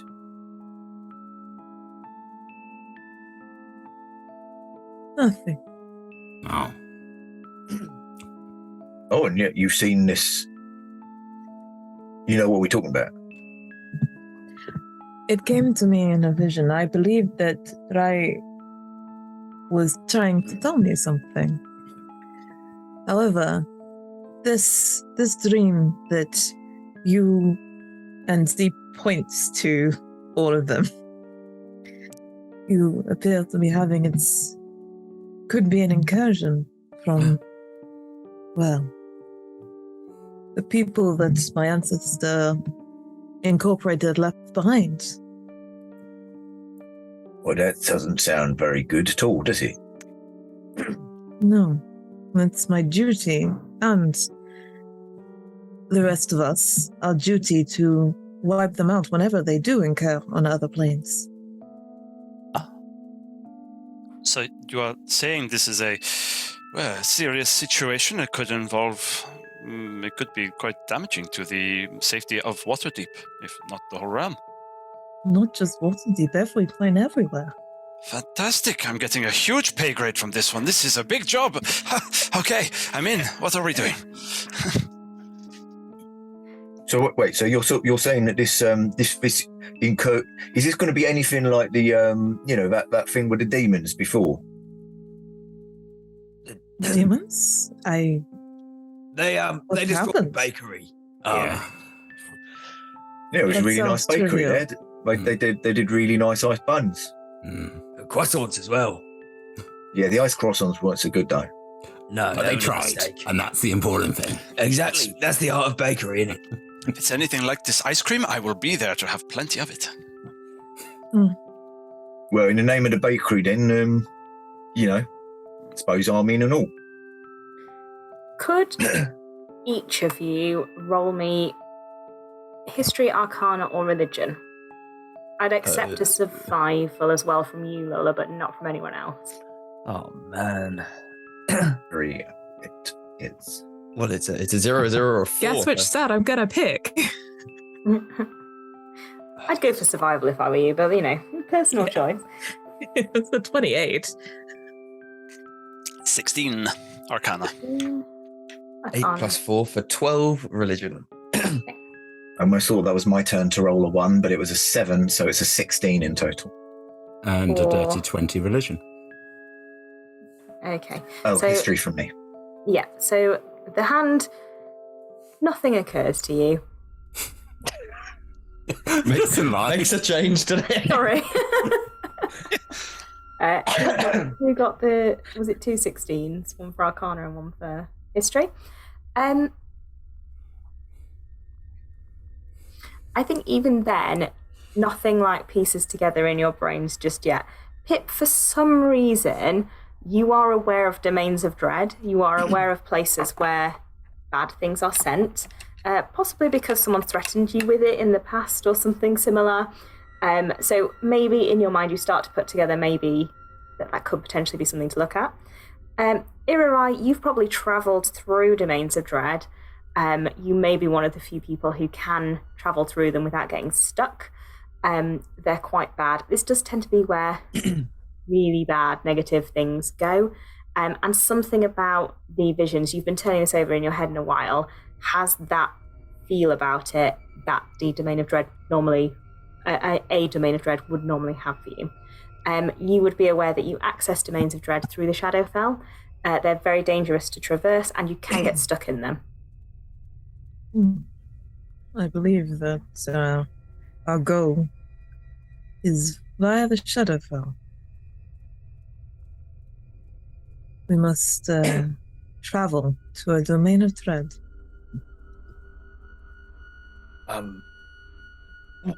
What is... Find your father? What's a Domain of Dread? Oh, it's like a scary place that if you're naughty, that you get sent, and then they can say you're stuck there forever. Stop being bad, and then yeah. What if you were naughty for good reasons? Oh. A look comes across Pit's face. I mean, if you were naughty because you were trying to protect someone that you loved, then I'm sure people would understand in the long term and say, you're not a bad person, you're just misguided, and maybe you can then leave the Domain of Dread. Okay, cool, I'm happy to go. Oh, good. Or then again, it might not be that, and then you may be stuck there forever. Who's you? Again, we just stare at each other for like half a minute. All right. Well, if getting stuck forever is a potentiality, then all right. Give me one sec. Georgia will go over to Charlie, and right, Charlie. Pip and I have to pop out. I was just locking up to go, but sure, I can stay a bit longer if you need something. Oh no, just letting you know. But Pip and I are heading out. We're hoping that it will take us, a couple of hours, easy peasy job, but it could be forever until the end of time. So, in the middle of how am I gonna explain that to Willie, Georgie? He's gonna be so upset. He's already so stressed about this new bank manager. Oh no, it'd be fine. Like if worse comes to worse, we'll make another one of them, magic do-over dealies with the Fey Lords. If we ever get out. All right, well, maybe I'll just leave him a note, and then I won't have to talk to him directly, face to face. Yeah. Run away from your problems. That's always my advice. Yeah. Isn't that what the theatre's for? Yeah, exactly. Escapism. And, occasionally the actual real escape of... Sorry to all actors. No. With you all making this decision to travel to the Shadowfell and move forward, that is where we're going to take our break. And we will be back in 10 minutes to pick up as you make your way towards the Shadowfell. Thank you, everyone. See you soon.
We are delighted to be sponsored by HeroForge.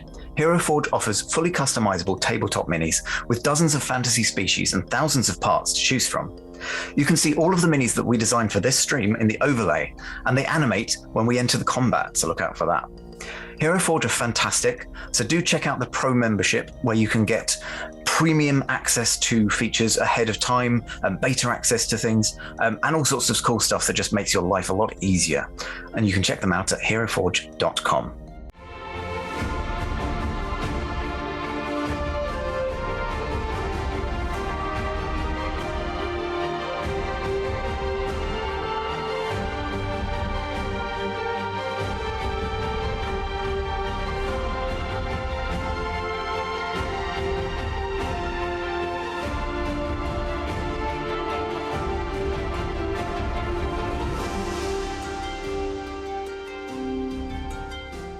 We are delighted to be sponsored by Ultra Pro. They make accessories for D&D, Magic the Gathering, and more. My favourite part of their collection are their figurines of adorable power. Here is their gazer.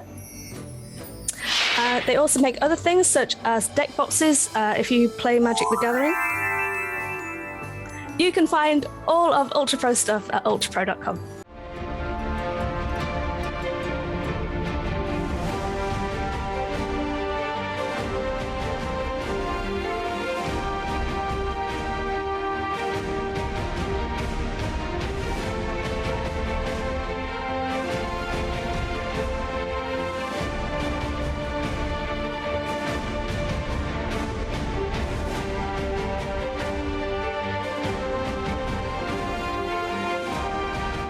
Hey friends, check out our new sponsor, Phoenix Dice, for a carefully curated menagerie of click-clack math rocks for your delectation.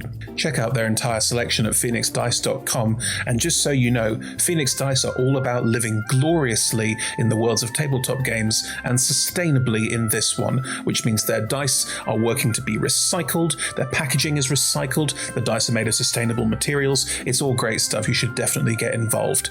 You can also join us today in chat with a chance to be in a raffle and win some Phoenix Dice of your own. Just put !dice into chat and you'll be in with a chance to win.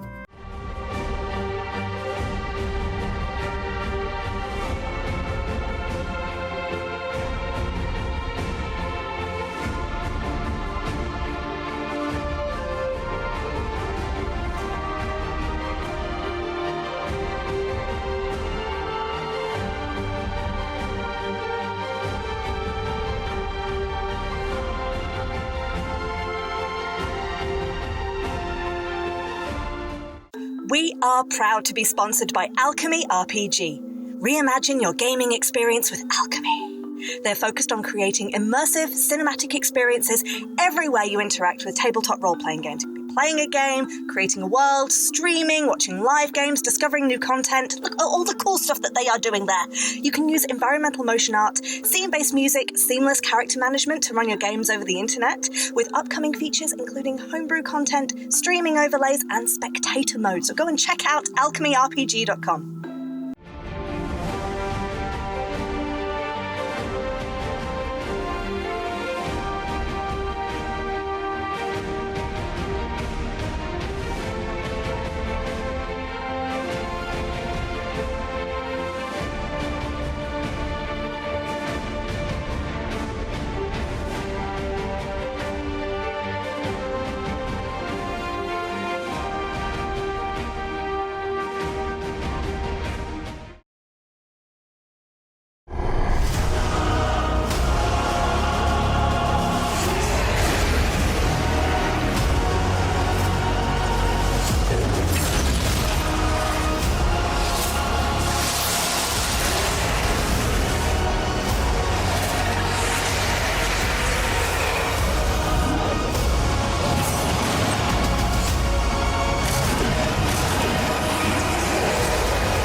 We're delighted to be supported by Idle Champions of the Forgotten Realms, a Dungeons & Dragons strategy video game that brings together D&D characters from novels, adventures, and multiple live streams into a single grand adventure. Select your heroes and formation and battle through waves of monsters for free on PC, phone, PlayStation, Xbox, and Nintendo Switch. You can pop exclamation code into chat for a free Electrum chest.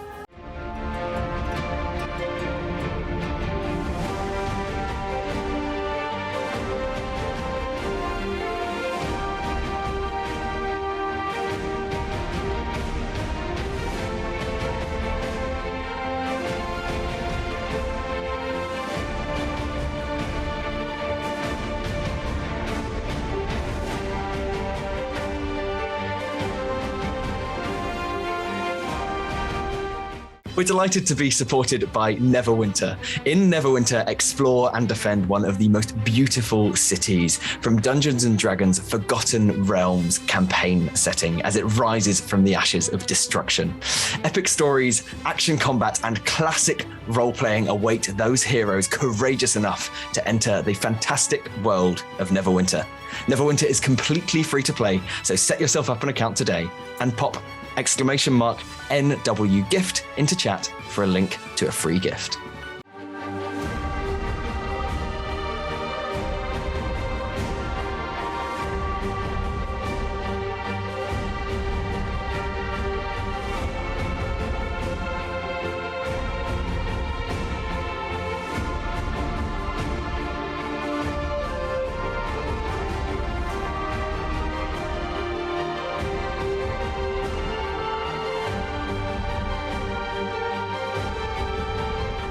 Check out our supporters at D&D Beyond, your guide to digital D&D. Make character sheets online, share them in a campaign, and track all of those tasty little stats in one easy place. You can use the Beyond app to track your characters on the go. You can also use their encounter tracker and archive monsters to run any smooth combat thing. You know what I'm saying? You're a DM, you've done this before. You know D&D Beyond is the place to go. You can also check out our character sheets and exclamation point characters in Twitch chat below.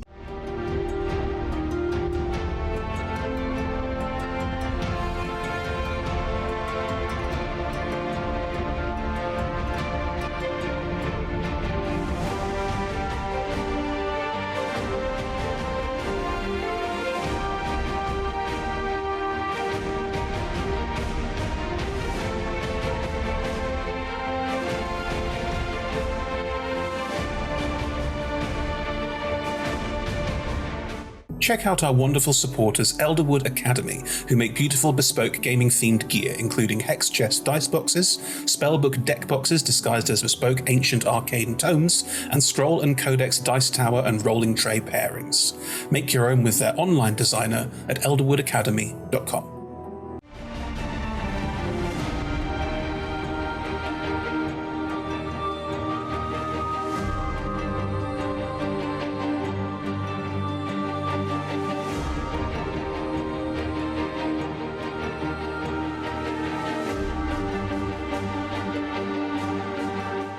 Everybody, welcome back. We have all been having a break, and now we're going to resume Call of the Void. What happened before we left? The team did get together eventually, despite Sam's best efforts. And No! and they have all decided to go to the Shadowfell to try and find the Domain of Dread that they believe this dream is coming from. How do you plan to get to the Shadowfell? What? Wouldn't you like to know? Is there like a bus or? Is there assuming I came out of a portal here, Yes. somewhere nearby, possibly, or I've trekked however long to get to Waterdeep from said portal, can I try and detect a portal? Or perhaps would there be one in Waterdeep? I mean, I, Lola, know there's definitely at least one in Waterdeep. However, whether it and I would have any idea. You can try and find one. Because this is a ranger ability for you. You don't need to roll. You can just find one. how does that work? So it's kind of this process that Erai closes their eyes and kind of starts all of those like little kind of golden sunlighty things. They glow on them, and it's almost like this kind of wave of it's not actually a wave, but it's kind of this flash of light that almost travels outwards in this kind of radius for them to try and detect. I'm guessing not by having met Irarai in the first half, but do you explain to the team what you're about to do? No. All right. Irarai starts glowing much more brightly, and indeed a flash of light comes out of them. No, again! Irarai, you've been through the Shadowfell before. You know what it feels like. Mm-hmm. Are you seeing like radar? Are you smelling things? Do you hear things? So what feedback are you getting? It's kind of like a resonance, almost as if the light that has left me kind of is bouncing back in that. It's almost like pinging radar, off portals. kind of. Yeah, like a radar. Yeah. It's pinging off portals anywhere nearby, and each of that is coming back to me in at a different kind of. Light doesn't have resonance, I don't think. Maybe that's the wrong word. It's a magic world, Lola. Yeah. I mean, it can come back as a different color. Maybe it comes back as a different color in the sense that I sense it.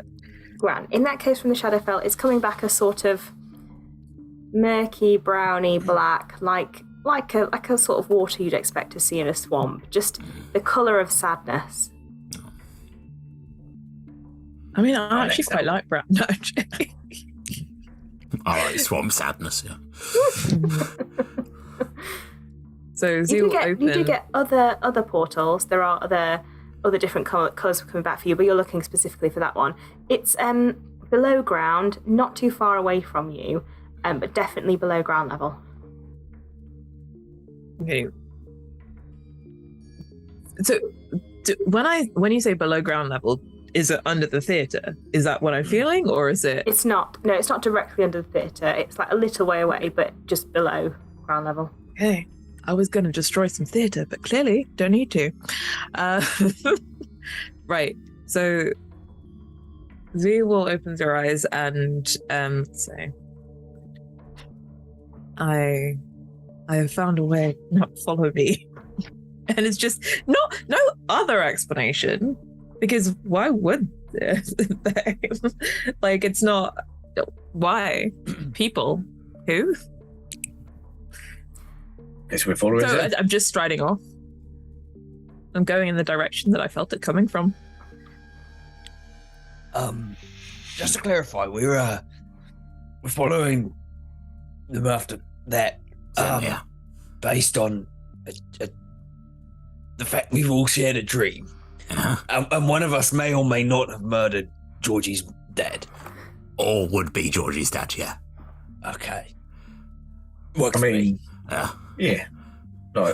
I think I've been in worse situations, so perhaps this one will be quite entertaining. I've definitely ended up in situations that are similar to this one, for much less extreme reasons than the shared trauma of this recurring dream. Georgie bought my mums and killed them, so that's okay. It's fine to kill your parents. Look, what happened in the Autumn Woods stays in the Autumn Wood. Oh, yeah, no, I remember that promise now. Fake promise, so shush. All right, shall we go? Yeah. They are escaping. Okay. Yeah, Irarai is quite a long way ahead of the rest of you, like striding off into the distance. You realise, Irarai, that you get to a point and it is directly below you, but you can't see a way down. And those of you who are familiar with Waterdeep will be aware that there is quite an extensive sewer system. So there would be a way to get into the sewers near here, but it's not like here. So Z is gonna take off this quarterstaff from Zavak, and it begins to kind of glow in the hand, and he raises it to try and strike the ground, unless somebody is gonna stop. I would like to run up. Sorry, it's very interesting, nice weapon you have there. What are you trying to do? The portal is below us.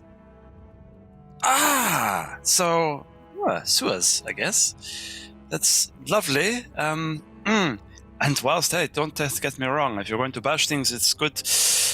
Who knows? I've heard of these stories of going places. We might need to bash things. Wonderful. But in this town, if you want to start doing that, I will have to fill out paperwork, and I hate paperwork. So please, let's not bash it. I'm sure I know a way down to the sewers somewhere around here. Hold on. I'd like to look to see if I have any contacts or know of any way into the sewers nearby. Which would you prefer, a contact or to know a way into the sewer? A contact, please. Grand. Roll a general charisma check. Certainly. Who knows what my accents are? I'll just keep swapping them around. Let's go. Let's have some fun. I'm from everywhere. Yes. General charisma, 14. It's the favorite number of the day. 14. Standing at a pub nearby, leaning against a wall, is a little gnome that you've come across previously. Looks a tiny bit shady. Not everyone you deal with is above board, but you do know this person. Fantastic. I'll make my way over. Harv! Come on, Harv.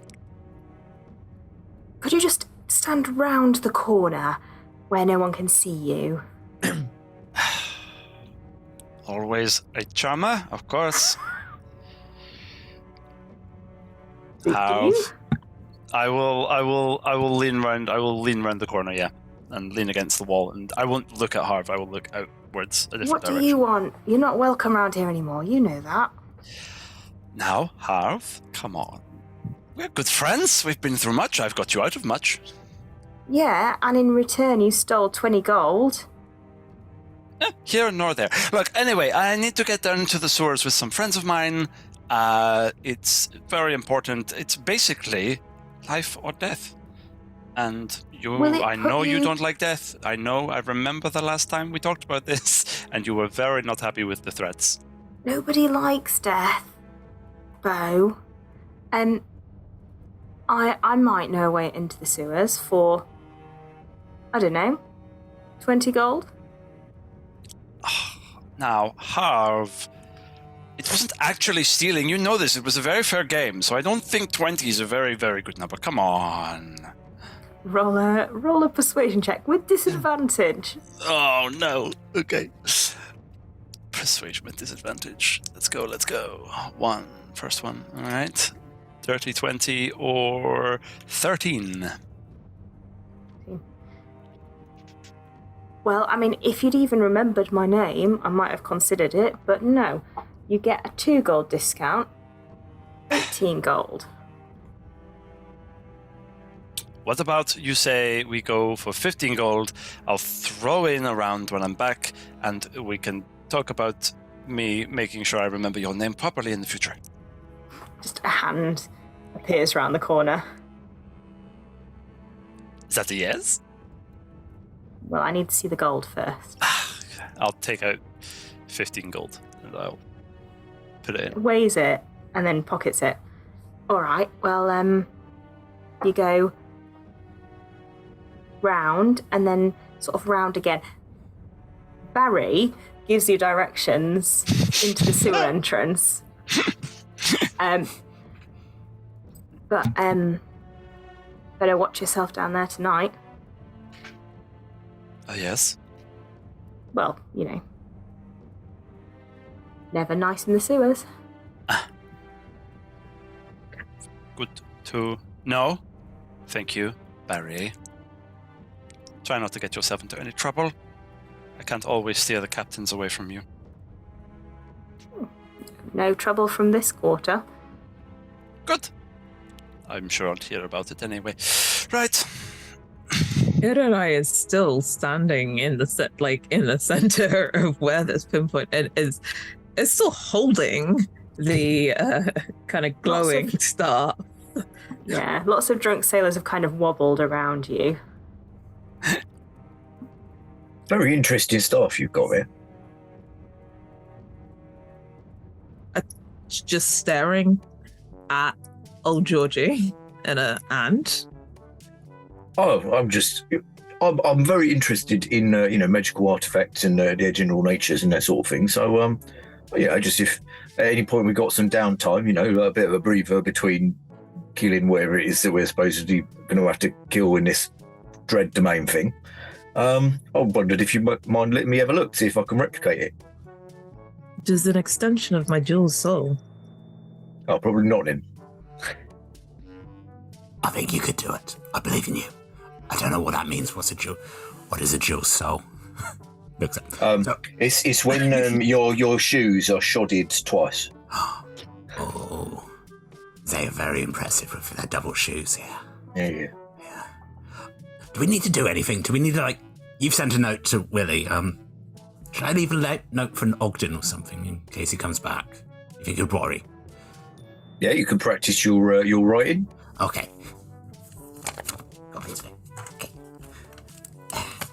Dear. And what do you know? I've written a note to Ogden. Where are you going to leave this note? Bo is talking to someone you could potentially pay to deliver it. Oh, okay. We're a distance away from our house, so I could run there and back, but yeah, I'll find an urchin. Hiya. Hello, small person. Look, I'm only small because it's in my jeans.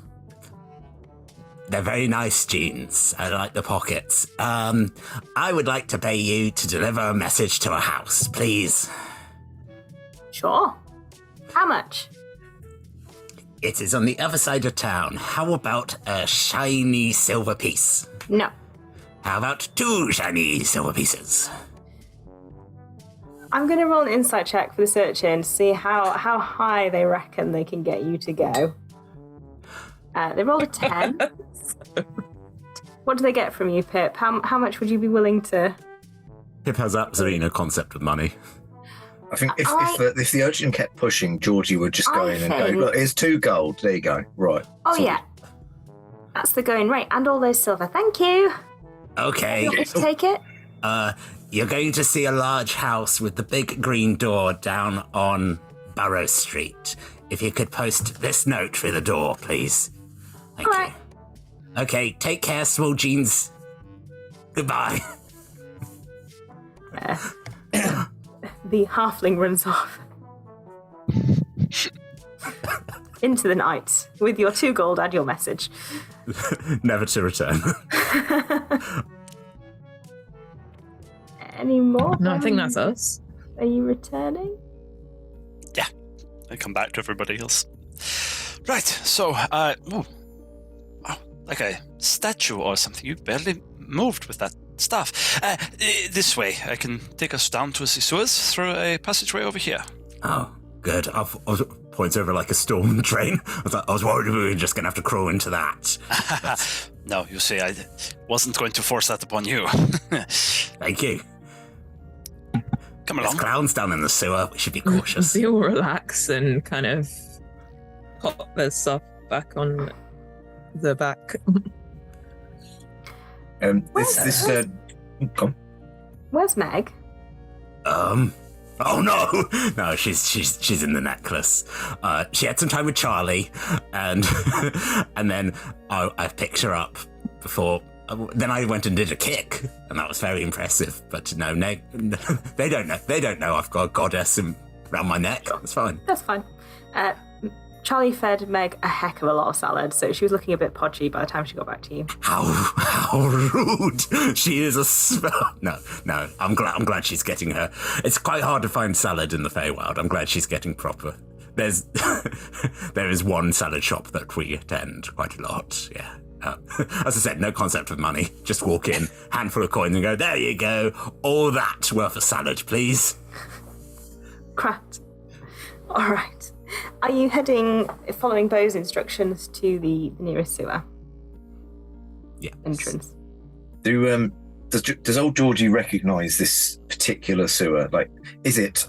And this is what I'm fishing for. It's not the same one that we used in Windfall to go into the lair. It's a different sewer. Good, because it's probably the same sewer system, but it's a different entrance. Good. All right. I don't have reservations then. So, do you guys frequent the sewers often? Occasionally. Any advice for a sewer virgin? Don't drink the water. Okay, I'll take that. If you come across any large insects, make sure that you offer them a job before you kill them, because it's not worth living with the guilt. That's very important. Yes, guilt. Yes, good idea. Yes. Cool. Does anyone live in the sewer? Yeah, the sewer people live in the sewer. Oh, okay. And are they violent? Depends what you do to them. If you're nice to them, they're nice to you, but... Good. Well, I hope for nice sewer people. Don't we all? Shall we, go? There's a little drainage thing that you can lift off and then head down. A little bit of a drop, but not enough to hurt anybody. Imagine I'll have a crowbar of some sort. Splashes into water as you jump in. What will be the general marching order? Off to you. I think possibly Ira and I would go first, because Zia's trying to hone in on that, where it was coming from, and trying to get back to that point that he was at the top. Is it an especially spooky sewer? Have you ever been in a non-spooky sewer? Wet. It's quite dark. Anyone can feel free to roll me a perception check. I would, but there's no point. My passive is way better than I just rolled. 20 numbers on the dice, Sam. You never know. That's 13 minus 1 for 12. 18. 17. Perception, was it? Yeah. 13 My as well. passive is 19, and I rolled a 7. There's 20 numbers on the dice. Right, all right. Anyone below a 10, it's a sewer. Looks like a sewer, got water in it like a sewer, smells like a sewer. 10 and above, you can start to notice that there are writings on the walls. Do any of you speak Thieves' Cant? No. Nope. I've just realised. No. Cool. Sorry. I thought I deleted common from my languages, but alas, I haven't. All is well. Thank goodness. This was going to become very difficult very quickly. Sam will be here speaking Primal.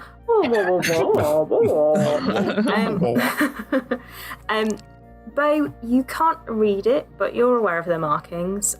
You know the kind of things that they point towards. Generally, thieves use them to communicate with each other where exits and entrances are. You're not sure which ones are which, but this must be a sewer that is used by people. Got you. Great. To answer your previous inquiries about people in the sewers, there are definitely people down here. There'll be a collection of, thieves. To put it very lightly. But maybe don't say that to their face. Based on the aggression levels of their sketches, would you say they look angry? I've dealt with a few of them, and some of them are usually fine, but I don't know how to decipher etching anger. I'm sorry. Okay, shield's out. Shield will come off the back. The shield is about the same height as the hand. I was like, what's his name? Andy. Handy.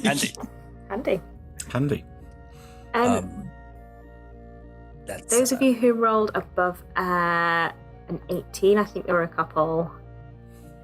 Yes. You can hear voices up ahead.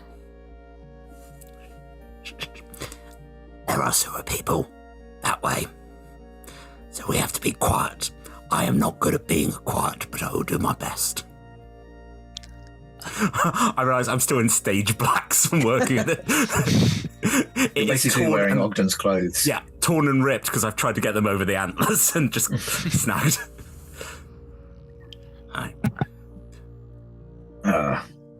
I don't think there's anything I can do to help in this instance.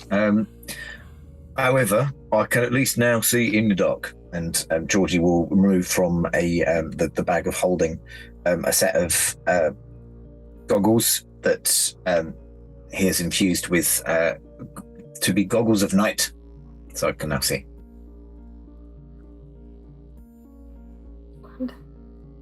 Can anyone not see in the dark? I'm trying to figure that out. I don't know. You just burst into sunlight. You're like, I see all. See, that's the thing. I imagine that Irarai kind of glows a little bit, like in general. So you would have mechanically. to. You can put You can put. I mean, your, I have blind sight, but like, sure, not it's like 10 feet, isn't it? Blind sight. Yeah, not. You can turn your. I lamp. can wake up my quarterstaff. Yeah, if you. But that emits light for like 15 feet. It's not very stealthy. Yeah, Kalash, I do not have. I think I have. Let me double check my spells. I have light prepared as a cantrip. Oh, I can just. I think from fighting style. Waking up the quarterstaff doesn't cost me anything. It's just yeah. I will reduce its radius, maybe, so it's not super bright to everyone. I don't know. How much light do we need, or are we trying to be stealthy? It does 30-30, doesn't it? 30 bright, 30 dim. It can be reduced to 5 feet, or a maximum of 30. So. Is this darkness going to be an issue? Because I can do something, but it will somewhat announce our presence because, I mean, it's basically I can make me hammer glow. I can make it glow. Perhaps I will point you in the direction, and I will follow you. Without the lights. Might be best. I tend to find people don't take too kindly to your intrusion down here, especially unwarranted. They might not like my intrusion down here in particular. Did you betray the sewer people? Are you their lost prince? You need to tell us if you're the lost prince of the sewer people.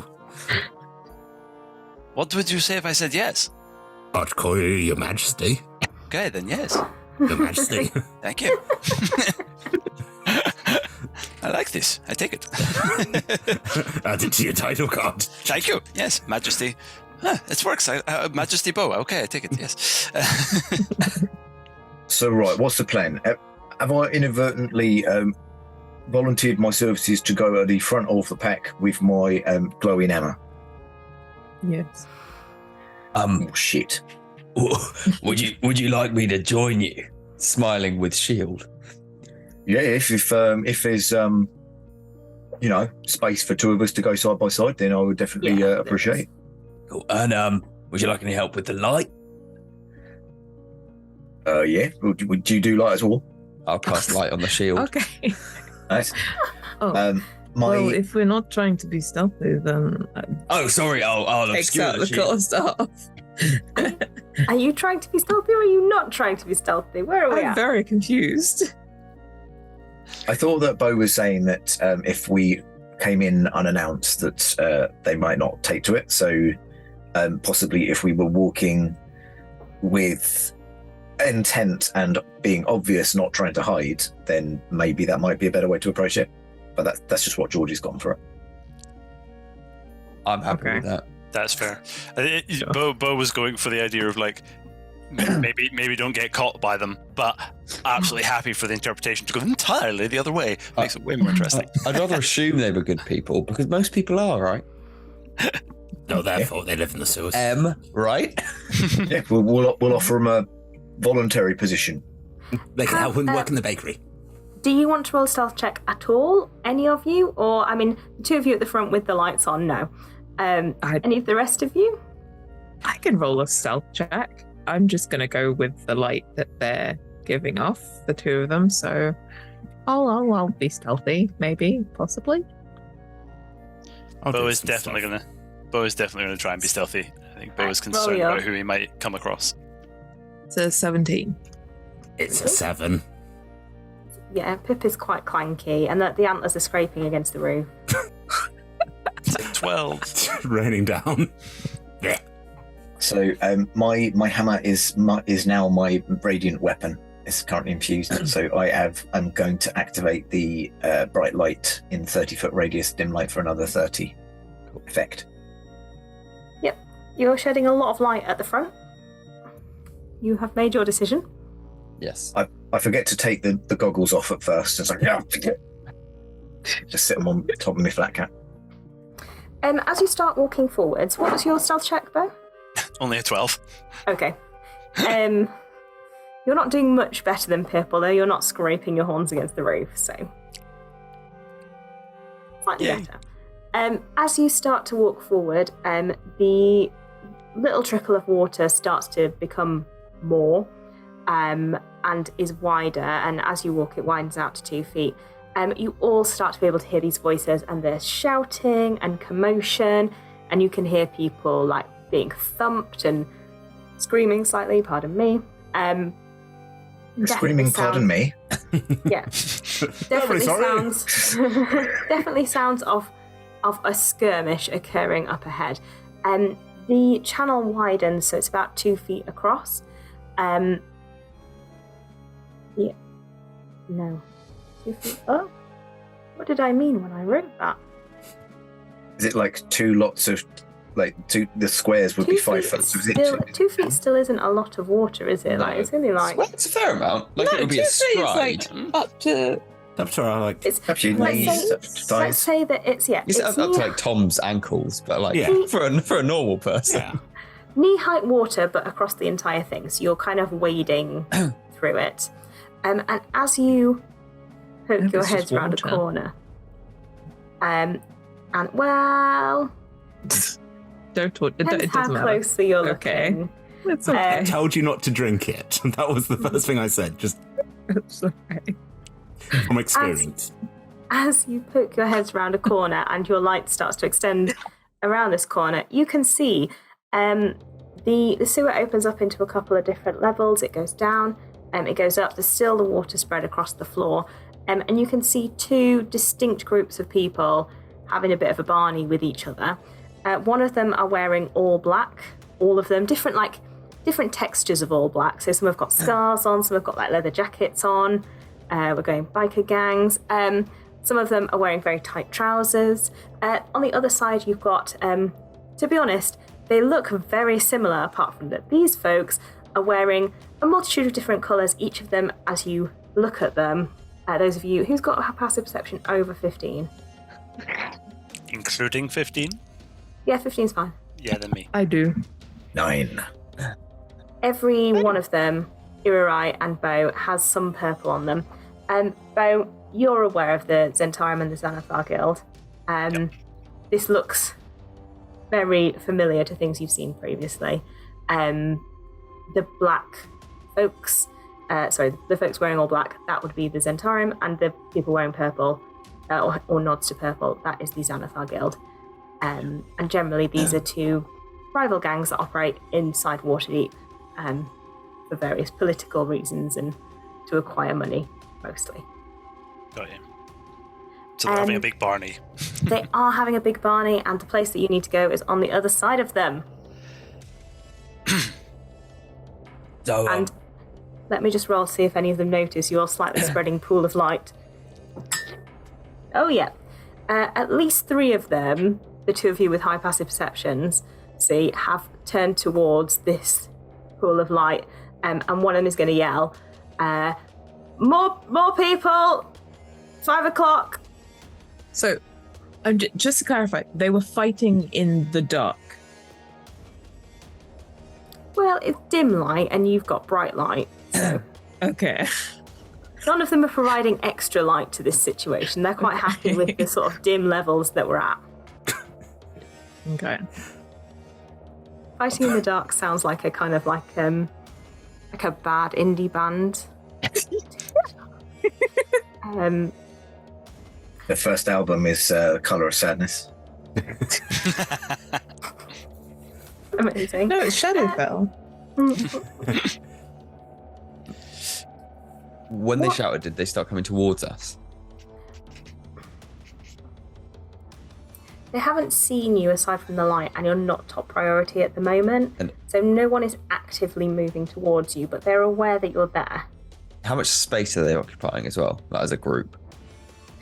So there are, hang on, let me just, what you can see, hang on, Sorry to ask nasty questions. I know it's early. No, you're all good. There are, come on, faster. Right. There are 6 of the people wearing black spread around the group, and there are 9 of the people wearing the purple hints. Also, they're all kind of spaced out, and it does appear to have kind of split slightly, like these ends are going one way and the Xanathar Guild are going the other way. Okay. Would you say like they're all kind of within 60 feet of each other? Sure. Okay, cool. Thank you. Are you going to approach? What's the general vibe? The question I really want to ask you is, do we need to roll initiative? So, Bo, these guys, are they friendly thieves? They don't seem to like each other, but you're the king of this. You're the king. Which are these your subjects? You should tell them to stop fighting. Well, that's been tried, and they don't tend to listen to me or anybody else who has a word with them. That's why they're down here still doing it. They weren't allowed to do it on the streets. Well, I'll tell you who they might listen to. The God of Justice. And it sounds amazing. Is the God of Justice with us? Always. He sees you when you're sleeping. He knows when you're awake. Oh. I hope he doesn't know if I've been bad or good. Go on. You just better be good. Funny thing about the God of Justice. That's the one thing he does know. Oh no. I just think they need to calm down. Yeah. But I don't want to be stabbed mostly because I should probably be open. The ethicality of murder is something I've thought long and hard on, and I refuse to partake. Okay. Then we might have to get ourselves past them then, I guess. I presume we have to go past them. Look at Irarai. It's like, is this the only... Well, I know a little bit of the sewers, but it's through there, yes? Irarai, where you are going is smack bang in the middle of all these people. Okay. Yes. It's in the middle. Oh. I don't know what's happened to my accent. Did it even exist? Don't know. It's right in the middle. Right. And do I believe any of these people are agents of the Dreaming Dark? Or inhabited by agents of the Dreaming Dark? Roll a whatever check you want to use to insight, maybe. Sure. Yeah.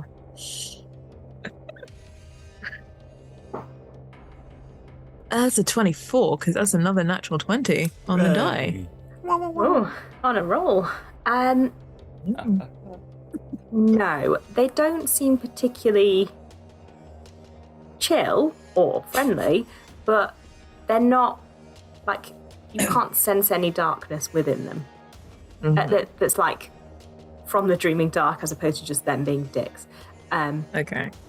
I'm probably not that interested in them. I'm probably, my thing is very much like, okay, well, where I need to be, or where we need to be, is right in the middle of them. So I guess just go push them out of the way. Right. Shall we roll initiative? Does that seem fair at this point? If it would be okay, I think that we should try and avoid murder, and I'll just say some words to them and fix the problem. It always tends to. Ask if they want a job first, then that makes murder okay. Unpaid internship, not a job. Oh, unpaid internships, yeah. No, we changed it. If you're happy with it, I'll ask them about their current employment status. If it doesn't work, you can murder, but I'll step back. You know, I like your taking. You try, and then I have something I would like to give it a go, and then yes, by all means, if we need to fight to get through, we fight to get through, I suppose. Okay. Oh dear.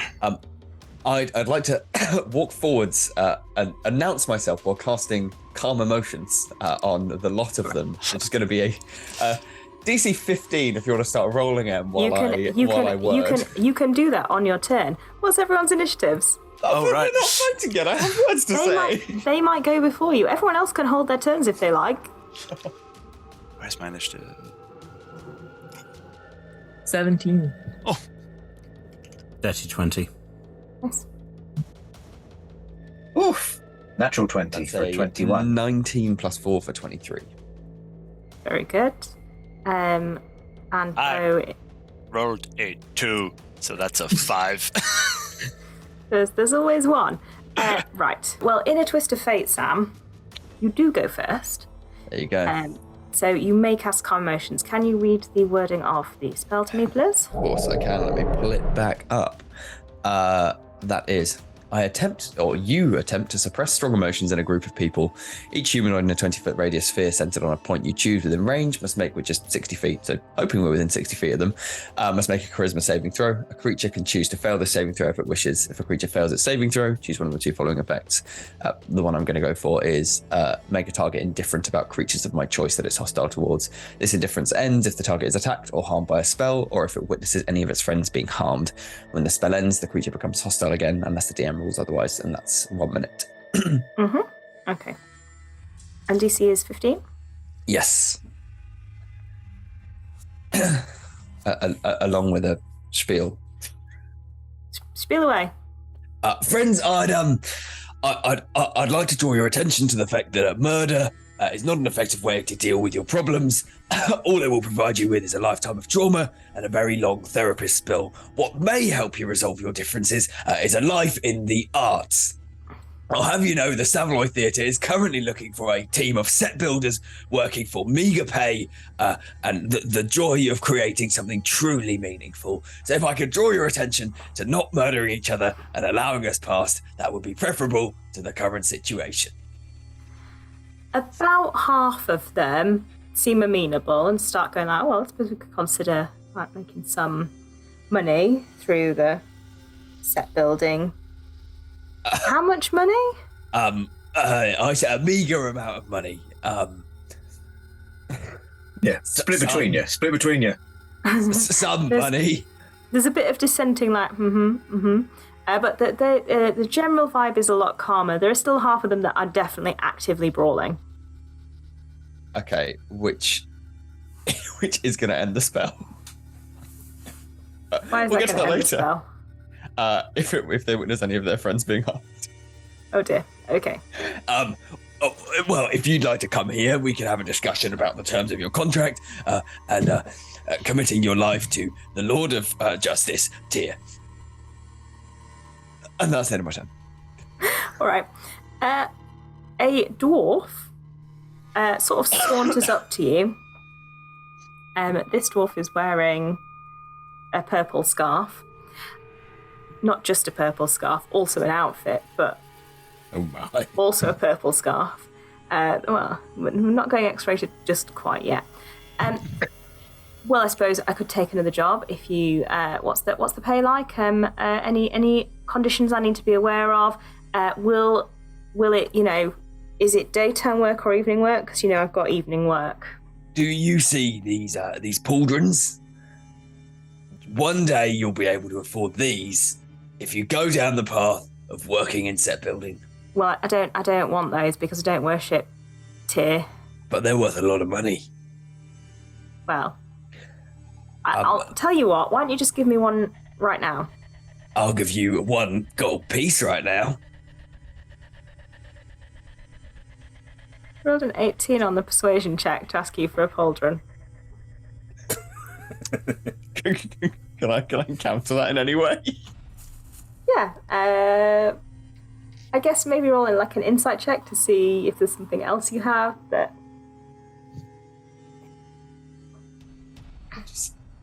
That's a 6 for 3 for 9. Okay. Here you go. All right. Cheers, mate. Well, I suppose I can just. I don't need to do the theatre work then, do I? I can just carry on with my life. I will break your mother in half in such a traumatic way that you will never sleep again. I don't know what's going on. What? There's no need to be like that, mate. And he's going to start sauntering away down the sauna. The sauna? The sewer. To the sauna. He was only wearing a scarf. I was going to turn to the rest of the group. Break his bloody legs. Okay. Shink.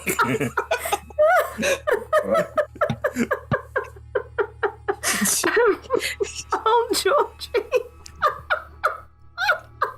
I mean, that's unfortunate because if I've just been told to break someone's leg, I am the one with the hammer. I thought they were legs. Prop legs. No, that was Ogden. Never mind. Yeah, Ogden is the one with the leg clubs. No, mine is a sledgehammer that I use for putting the pegs in when we go around, carnivals and stuff. Sorry, why am I on spells? I don't want to be on spells. Actions. Yeah, all right. Well, I'm going to aim one for the back of his leg then. All right. Roll to hit. That is a 17 to hit. Why did it come out as a 27?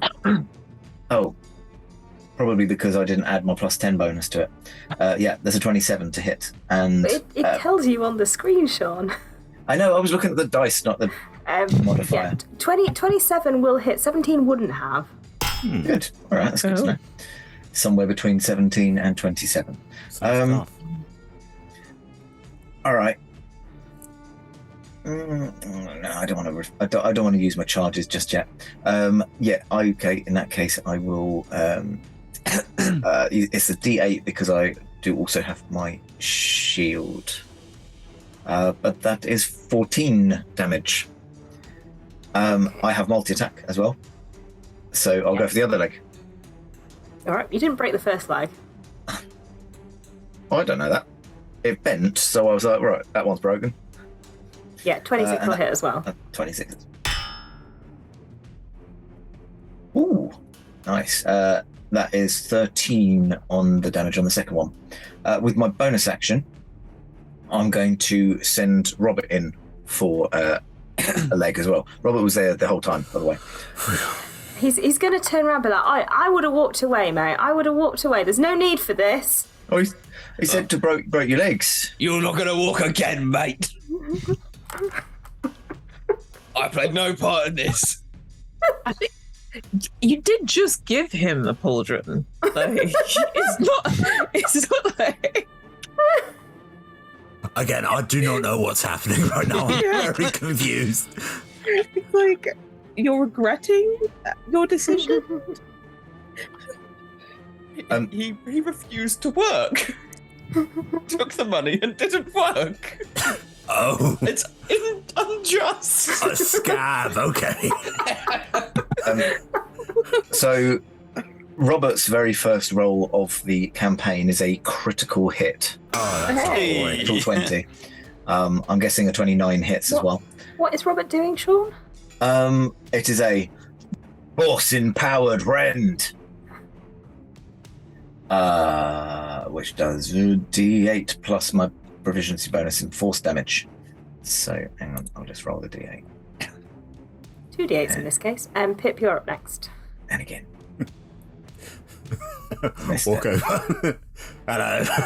I don't think I could break your legs, but I could try and chop them off. So, Oh, great. What was the damage, Sean? It was 11 points of force damage. 11, grand. And are you moving maybe towards the portal or just staying where you are? Oh, no one's told me to do that. I'm standing next to the person whose legs I've got to break. All right, grand. Pip, Hello. you going to go and try and chop his legs off? I mean, I don't want to, but sometimes you need to. First attack is a 10. I really don't want to chop your legs off. And then the next one is 24 to hit. And 24. Oh, I thought you said you didn't want to chop my legs off. Boys! no, boys. as I bring it up, and 10, I just slash him across the face with my sword. I'm like, no, boys. That's so dark. Just waving it. Oh, boys. Yeah, so 10 slashing. Okay, anything else? Those were my 2 attacks. Actually, I'll tell you what, I would put an unwavering mark on him. So, yes. So disadvantage if he attacks anyone else. And if he... No, disadvantage if he attacks anyone else. And if he does attack anyone else, I get an extra attack on him. Sure. All right. Let me just check which one. Aha. Right. 3 people are going to start running towards you. They're all wearing like purple sashes and breeches and shirts. As they run, they do get cut by the they're all quite cross now because a hand sort of did something and then immediately killed it. The vibes. A few of them get struck by Xanathar. No, these are the Xanathar. A few of them get struck by the Zentarum as they go, and then they're not looking super well. But they are going to circle around you. They can get to all of you. There are 5 of you, and there are 3 of them. So it's going to be... Oh boy! Really? All right. They make 3 attacks. So that's 3 times 3 is 9. There are 5 of you. So 1 attack each, and then 4 spares, which I will divvy up. Let's roll to see who's not getting hit. Wait a second. I don't want this. Right, okay. Everyone gets 2 attacks apart from Sam, who just gets 1. Right, all right. Was my stealth check high enough for them not to immediately spot me? They're well aware of all of you now. Okay. Yeah. I'm so good. sorry. Okay. All right. Here we go. Right. That's not going to hit you, Pip. Quick question for me. How many of my allies are within 5 feet of me? Because for every 2 allies, I get a +1. I would say AC. at least you were on the front row, so I'd say at least 2. I feel like Bo and Arare were a tiny bit further back. Cool. So maybe not like immediately clustered next to you. Cool. So I have +1. 17 to hit you, Arare. That's my AC. You take... Can I use my reaction to impose disadvantage on that one? You sure Is can. that okay? So Robert can see you. So In that case, it misses. Georgie, that is a 19 to hit you. will not hit me with my +1. 20. My AC. Bo, that is a nope to hit you. 12? No, surely your AC is higher than that. Nick? Bo? 12 to hit me is not going to hit. Sorry, I was checking my spells. So it was like, what can I do? Yeah, no, that doesn't hit me. That's amazing. Thank you. And the hand, I'm assuming a 16 will not hit you. No. All right. They're going to come in with the rapiers. Here we go. Pip, no. Irare, that's a nope. Georgie, that is a 21. That'll hit me. No, warding maneuver. Stick out my shield. So that is now a roll D8. But I mean, it's not gonna hit anyway. So that's you've now got an AC of 25. Clink. Wow. Very nice. And then final one to Bo. That is a nope. So none of those attacks go through. That's what we do in the theatre. You watch each other's backs. And mostly your fronts, because that's where the interesting acting stuff happens. Yeah. Trust falls. They're now kind of clustered around you, so it's going to be harder to move. So bear that in mind. Ira. So Ira is going to sigh and how many key points can I spend? Okay, let's hope that I hit first. So I'm just trying to double check. I'm not attempting to kill them. I just want well, so Don't you want an internship? Yeah, so I'm gonna quarterstaff comes off and is gonna whack one of them. Do you want to go for the dwarf that everyone's already been going for, or one of the dagger and rapier people who just ran over? God damn it. Sorry. So it was on a natural 20 and then it rolled to an 8. But well, there are 3 that had surrounded us, so I'm gonna go for them. Because I'm kind of there's a dwarf there, but one of the I know. My goal is literally we want to move forward. Let's get rid of the people that are blocking our way. An 18 will hit. Right. Okay.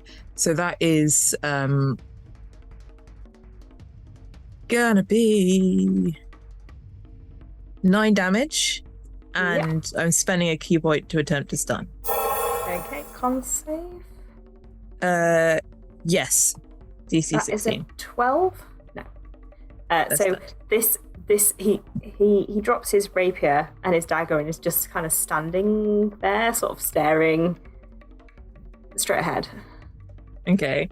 And the second attack is for the other one of the others. Okay. So kind of come back after this kind of whack on the head, swing it back round to hit someone else, or maybe hit. Don't know. That's not going to hit. That's a 12. No, the 12 does not hit, I'm afraid. You, as you're turning, you just slightly miss where you were aiming for. It's slippery here. So I'm gonna. Do I want to waste a flight? Why not? And I will. Sorry, just. You've used your reaction, Sean, so you're done for the moment. No, I've used Robert's reaction. Okay. Sounds like a spell. But I was just double checking whether I could use Flash of Genius, but it's only on an ability check or saving throw. I don't think I've got anything. Sorry for interrupting. That's fine. I'm gonna spend just to clarify, I can spend as many key points within the actions that I want. So so I'm gonna just spend a key point to, having missed with my quarterstaff, which has now gone wide, just follow it up with a punch. Possibly, maybe, might go wide as well. No, that's a 27 to hit. So it doesn't go wide. So kind of follow that up with a punch and another stunning strike. That's a 17 on the dice. So this one doesn't quite connect in the same way, but you still do the damage. Okay, so there's just this kind of very annoyed look on Ira's face. It's like, get out of my way. That is 7 damage. Do you wanna go again? Because you've got flurry of blows, so you get 2 more. Yeah. So you've used one, you get 1 more. I mean, yeah, they seem pretty hardy, right? So I guess these ones don't seem as hardy as the dwarf. Their nose is bloody a little easier, shall we say? Okay. The was wearing a rather spectacular pauldron. I think the fact that this one has evaded me a little bit more is like, So I will attack the same one. Ugh, it's a 17. 17 hits. Okay. Cool. I'm not trying to stun anymore. It's like, well, you refuse to get out of the way, so now I'm just gonna make you. active. One is, so one is stunned, one is not, and the other one is somewhere over by other people. Do you want to move past them? Is there space to do so? You can kind of squeeze between them. You can push the stunned one out of the way. Yeah. Okay, I will do that. How far do you move? How far can you move? Sorry. Oh, I can move 45 feet, but I assume trigger an attack of opportunity. Yes, from the one that's not stunned. The portal is about 40 feet. I don't think I feet. took the feet. So 40 feet ahead of you, so you can move up there without right up to the portal if you want to. Yeah. So I will go forward. Are there people around me when I've got to the portal, or is it just? You're moving through people, but they're all distracted trying to sideswipe each other at the moment. 16 to hit on the attack opportunity? Nope. Yeah. So it does swing out with a sword, but you move past anyone now standing in front of the portal, which you can interact with on your next turn if you so wish. Right. These people are all fighting each other. Grand. Right. As Irarai moves forward to the portal, who? Let me roll to see. Georgie. A large grey figure. You can see their ribs, and you can see like a little sort of like awful baby like stuck into their chest. And this is indeed also the colour of sadness. Is going to jump from the ceiling onto you. Good. That's where all the pleasant things jump from, isn't it? Yeah. Yeah, like sky rabbits. Drop bears. Could Hey! Drop bears.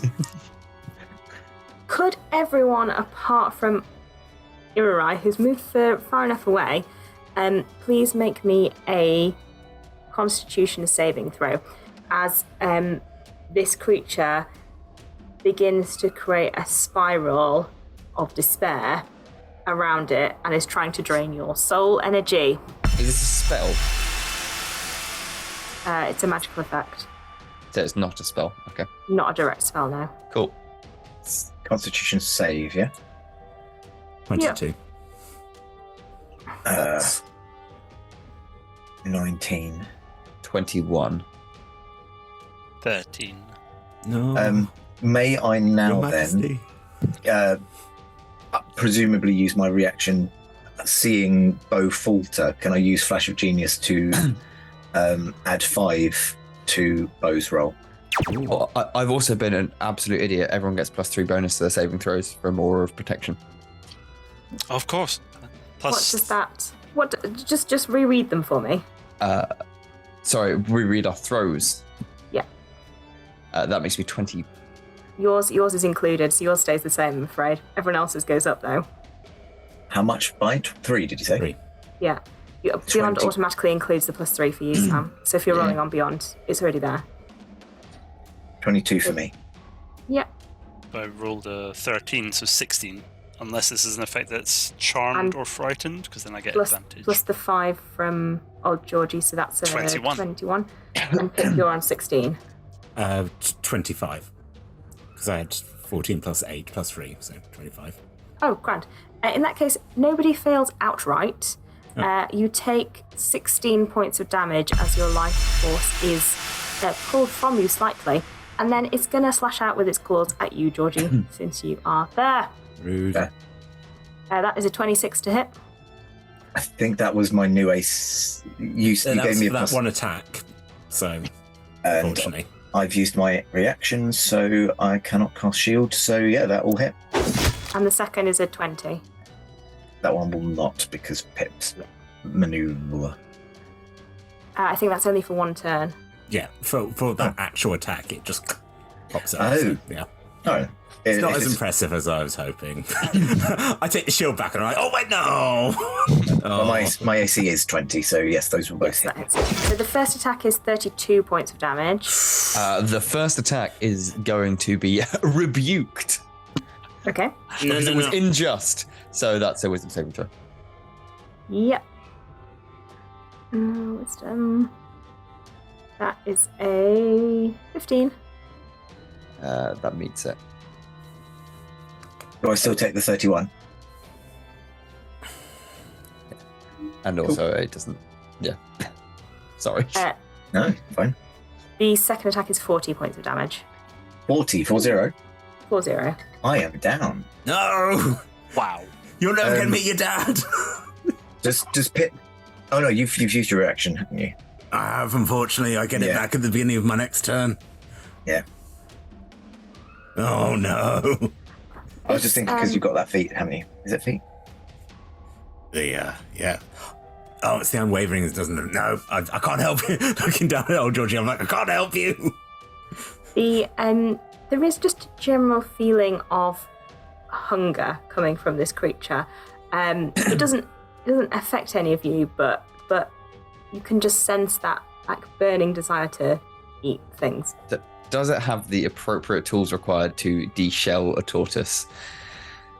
I mean, it's got really big claws. Okay, yeah, we need to be very careful here. These are all fighting each other, so we'll just scroll past them. Oh, Bo. Okay. Oh dear. I was just going to run for the portal, but I don't know if I should now. Where on earth was this hiding? Yes, up. Very good. Thank you. I'm observant. I will. Oh, this thing looks big and scary. So, probably go whole hog here, I guess. I think I'm just going to cast a nice big spell. What have I got? We like a big spell. I'll do it at one below just because I'm going to do a Rolothim's Psychic Lance, please. Oh, yeah. What do I need to roll? That is, let me do a check. I can do something I can see in range while this is in front of me, so I'll do. Yeah, how far away is it from me, actually? Is it, like, right in my face, or is it... You're not within 5 feet of Georgie, so maybe it's like there's a nice like arm's length between you and it. Lovely, that's good. I'll go for that. The target must make an intelligence saving throw, please. Oh boy. It's got to be an 18. Well, it rolled a 17, but I will take it. On a failed save, target takes 76 damage and is incapacitated until the start of my next turn. Amazing. So I will cast this spell. Go for it. No, not in 5th level. Did I do that? It's done now. Too late. And roll for that. Where's it gone? Lost it. There we go. So that just took 23 psychic damage. Ouch. And it falls off. Well, old Georgie's on the floor now, so it sort of collapses on top of old Georgie and they sort of rock together. Amazing. What's that sound? And I think that's it. Oh, I meant to use some meta magic. I forgot. Dang. You can apply it if you want, like these new characters. I would like to because of what it does secondly. What are my meta magics again? Sorry, I've not done this in a while. Where's it gone? False romance. Yep. I'll spend 2 sorcery points. This is purely to make that a bonus action to do quicken spell. So that was a technically my bonus action, but also because that in doing so will activate my astral shard that I have on me. So the meta magic activates the astral shard, and in doing so, I port myself 30 feet in a different direction, or somewhere within 30 feet to get away from this thing, even if it Do is you get to incapacitated. choose where you go? I believe so. I think it And said. are you going towards Irurai, or are you going somewhere else? I'm gonna go. I'd like to go towards Iruai and the portal. Is my plan. Right. So you can then use your movement to get right up behind, if you want. Rather than having to do the portal. No. So you can port, and then you can because it's 40 feet away. So you can port, and then you can just run. I will do that, please. Thank you very much. And then if we're too far away and there's a lot of stuff going on, I will. If you do a bonus action spell, you can do a cantrip spell. Is that right? Yeah, action cantrip. Action cantrip is just going to be thaumaturgy on myself to yell at the others, like, grab him and come over here. Let's get out. Grand. Amazing. The hand. Yeah. Yeah. Can I ask a question? Yes. What constitutes a large creature? Each creature has specific size ranges. Yeah, I know, and I'm just, as far as I'm aware, an orc is just normal, right? Because it's humanoid player character. Dwarf is medium. But an orc is. Why medium. do you want an orc? What's I'm happening? not wanting it. You're an I'm orc, an right? orc. Yes. No, you're medium. Handsome. Player characters can't be large. Yeah, no, that's fine. I was just because then they double-checking that. wouldn't be able to ride steeds. And then they would be able to pick up other player characters without necessarily constituting a penalty. What's your ruling on picking up characters? Would it just halve my movement speed, or? Yeah, athletics checks to see how well you do it, and then we'll assess your speed from there. So what I'm going to do is I'm going to pop a. Can I touch Georgie without Can I get around the creature to touch Georgie? Oh yeah, it's sort of collapsed on his shell, Okay. it's sort of like using him as a bed. That's gonna just be a touch Georgie as well as possible to cast Cure Wounds at 3rd level, which is 3d8 plus 3. So let me roll that up, which is going to be a 6, a 4, and a 5 for 18. Very nice. Georgie, there's something very unpleasant on your tummy. Not again. And while you were unconscious, you had the dream again. Right. That's what I was saying, not again. Right. Followed by, would the creature be able to make an attack of opportunity, or is it prone? It's incapacitated, I believe. It's from completely Malekins, incapacitated. so Okay, amazing. It can't do anything. So what I would then like to do is cast Shield of Faith as a bonus action on. Can't, because you already cast a spell. You cast Cure Wounds. Oh bugger! Sorry, I'm being an absolute imbecile. If you laid on hands, you could then cast a spell. No, that's absolutely fine. I've made the decision I've made. I will live with it. I'm happy to backtrack a little bit, Sam. They are new characters. No, that's absolutely fine. I'm going to live with the consequences of my actions. It'll make me be better next time. And then I'm going to try and move this thing off Georgie, if that's something that's required for Georgie to be able to move. You could, you can roll it off. Yeah, roll it off and help kind Georgie of, up, ideally. It's kind of like a mixture of sticky and dusty to the touch. Exciting. Tasty. Yes, and then I will probably just stay roughly where I am until Georgie and Pip have moved. And I'll end my turn. Okay. While cursing at the dwarf. All right. Dwarf next. Dwarf is going to look at your unprotected shoulder and I think swing at it with a great axe. I mean... Go on, dwarf. That is a 28 to hit. Yes, that is going to hit.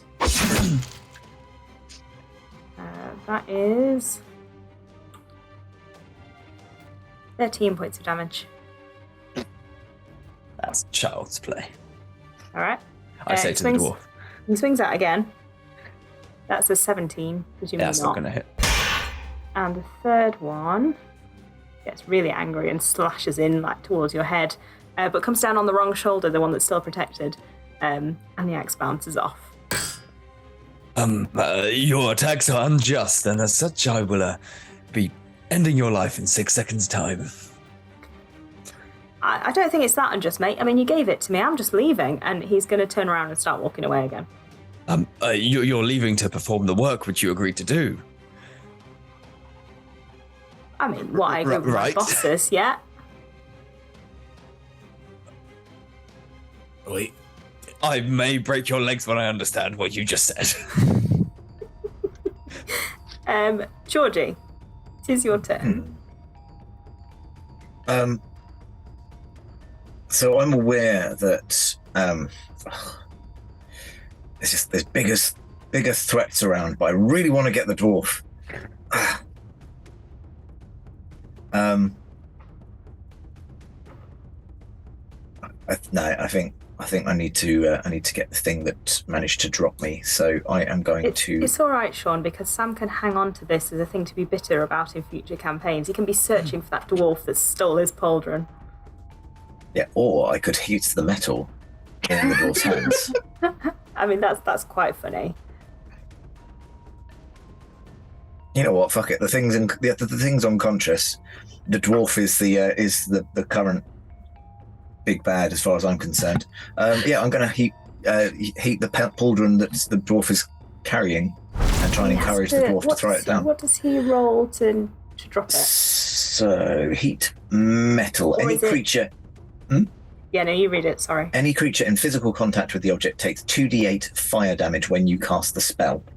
Does not say that there is any. No, it's you think you can save against dropping it, but And I'm feeling spiteful, so I'm going to upcast it to 3rd level and do 3d8. It's not like you're going into the Shadowfell anytime soon, or anything. Shadowfell's fine. Shadowfell's never hurt anyone. Right, so that's just 3d8 off the bat. You were right. The slimy, sticky thing that fell from the ceiling. You've seen these before in the Shadowfell. Mm-hmm. Oh, good. It's not. I'm looking at all of them, being like, it's not safe over there. What's your roll? 10. And then it also says, if the creature is holding or wearing the object, it takes damage from it. The creature must succeed on a Constitution saving throw, or drop the object if it can.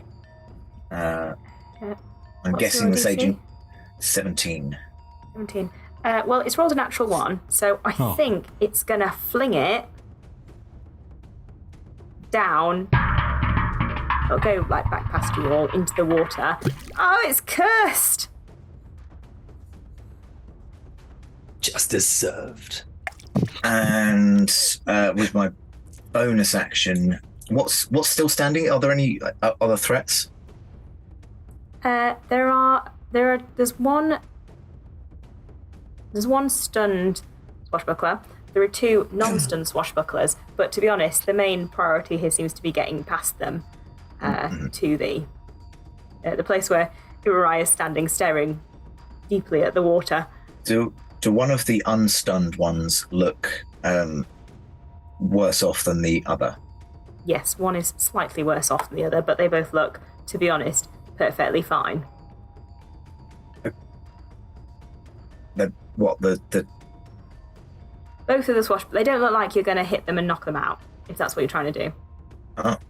We'll see about that. No, bonus action, I would like to force empowered rend. Sure. Avec mon steel defender. Oui. I suppose you could in here, it would just be more. That's a 21 to hit. Yeah, that hits. I am going to use where is it? I just saw it. Arcane Jolt. That's on your attacks, isn't it? Not on. Once per turn, when you hit a target with a magic weapon effect, or your steel defender hits a target, Great. And it doesn't take a reaction or anything like that. So I'm going to deliver an extra 2d6 force damage. What did you roll? 21 to hit. Oh yeah. So I need to roll the 2d6, and I need to roll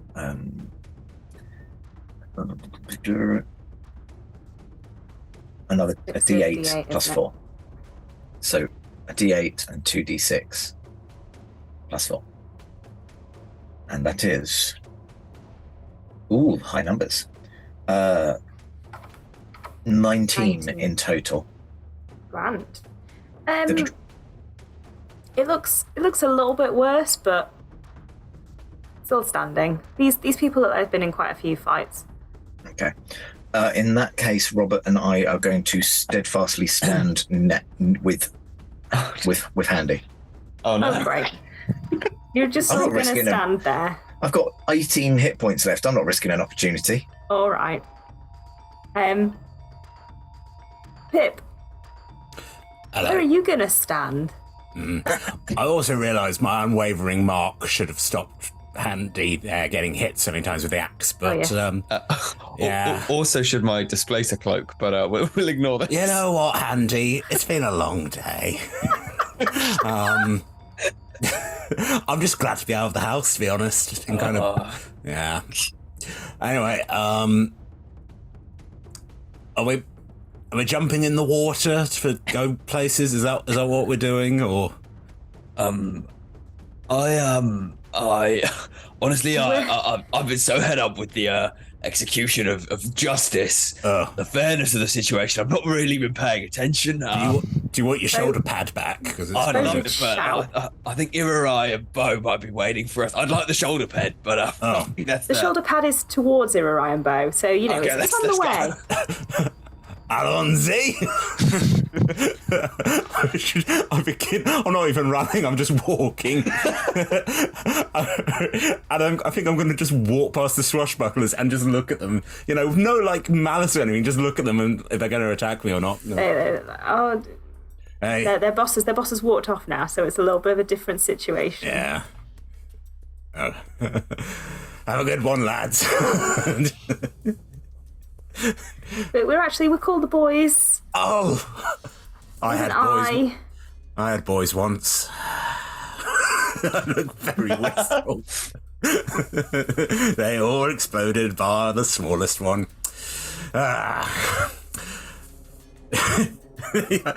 Hey, I'm with you two now. I'm like, hey, right. So what are we doing? Are we jumping in the sewer? You can see a steaming bit of the sewer where the pauldron is. Oh. Stick my hand in the water. When does heat metal stop, Georgie? I mean, it's concentration, so presumably as soon as the dwarf dropped it, I probably would have just stopped. Like, there's no point in. All right, it's not hot enough to burn you anymore. And you walk up next to Bo and Irarai. I got a weird shoulder thing. Congratulations. Thank you. The boys are gonna. I put it on. I've got another pauldron on. Pauldrons and pauldrons. Thank you. Luckily, the heat has kind of sterilised it a little bit. Pip's armour is covered in leaves, so you just see smoke coming out from the... The boys are going to turn and run, dragging their stunned friend with them. Irarai, you're standing next to where you're pretty sure the portal is. You can see, if you look down into the water, it does appear to be swirling slightly. Mm-hmm. Would I know if this indicates that it's already open? Well, not necessarily. However, something's clearly come through it. Yeah, could you can I use my private evil awareness to sense whether there's anything else from the Shadowfell here with us now?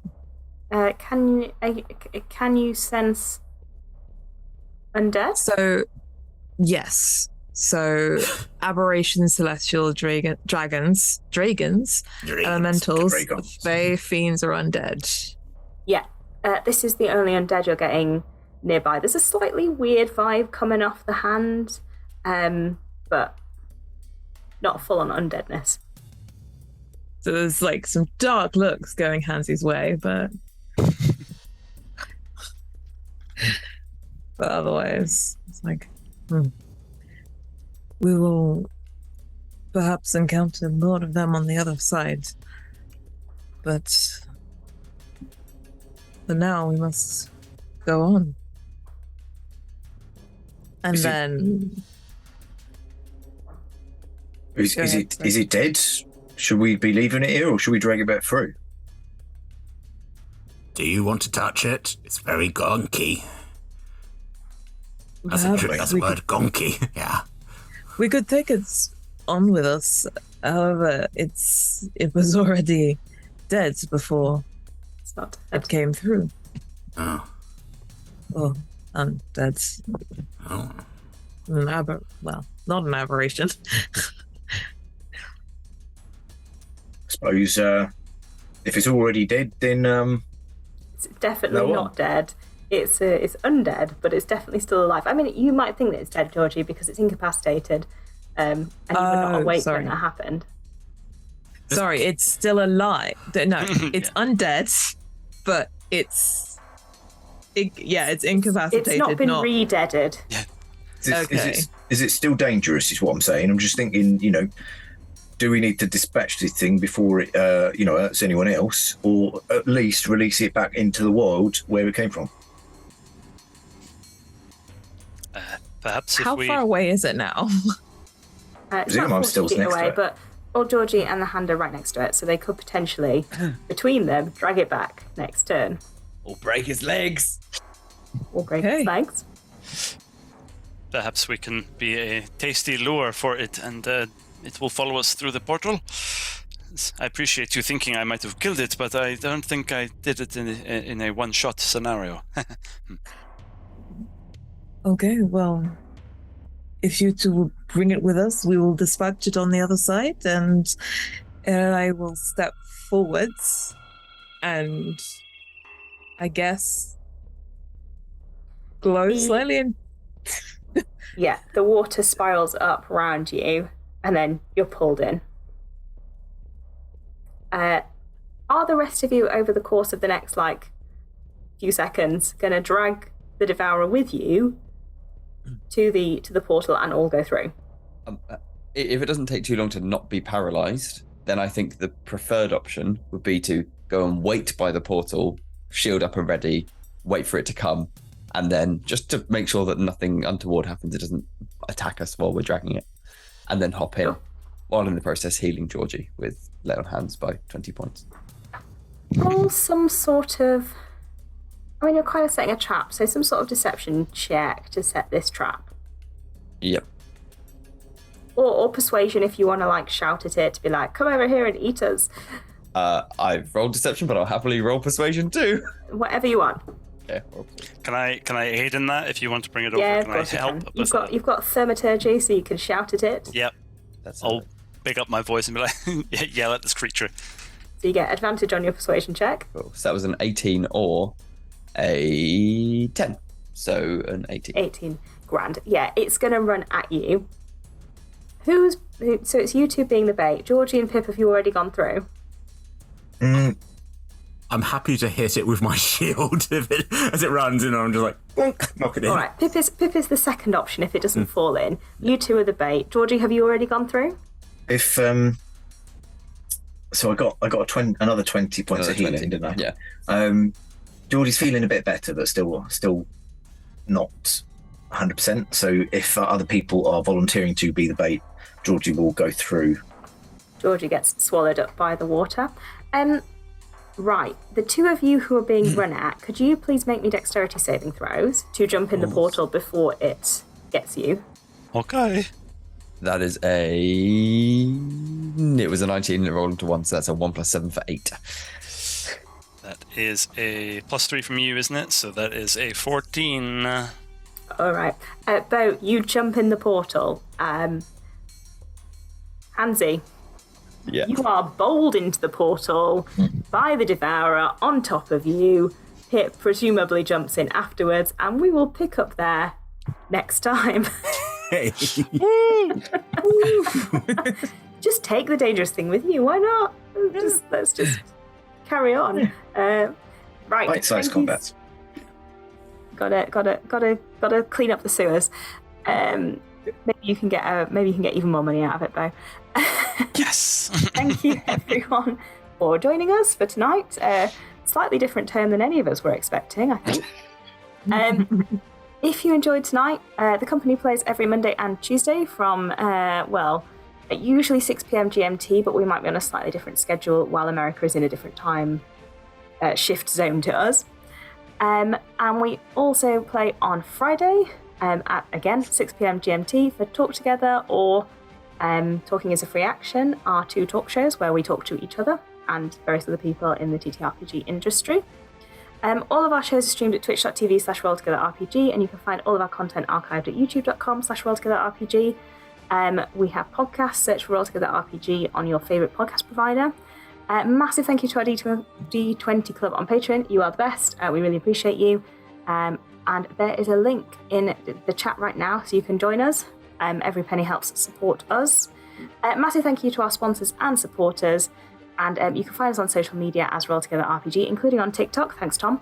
Thank you, everyone, for watching, and we will see you all soon. Bye.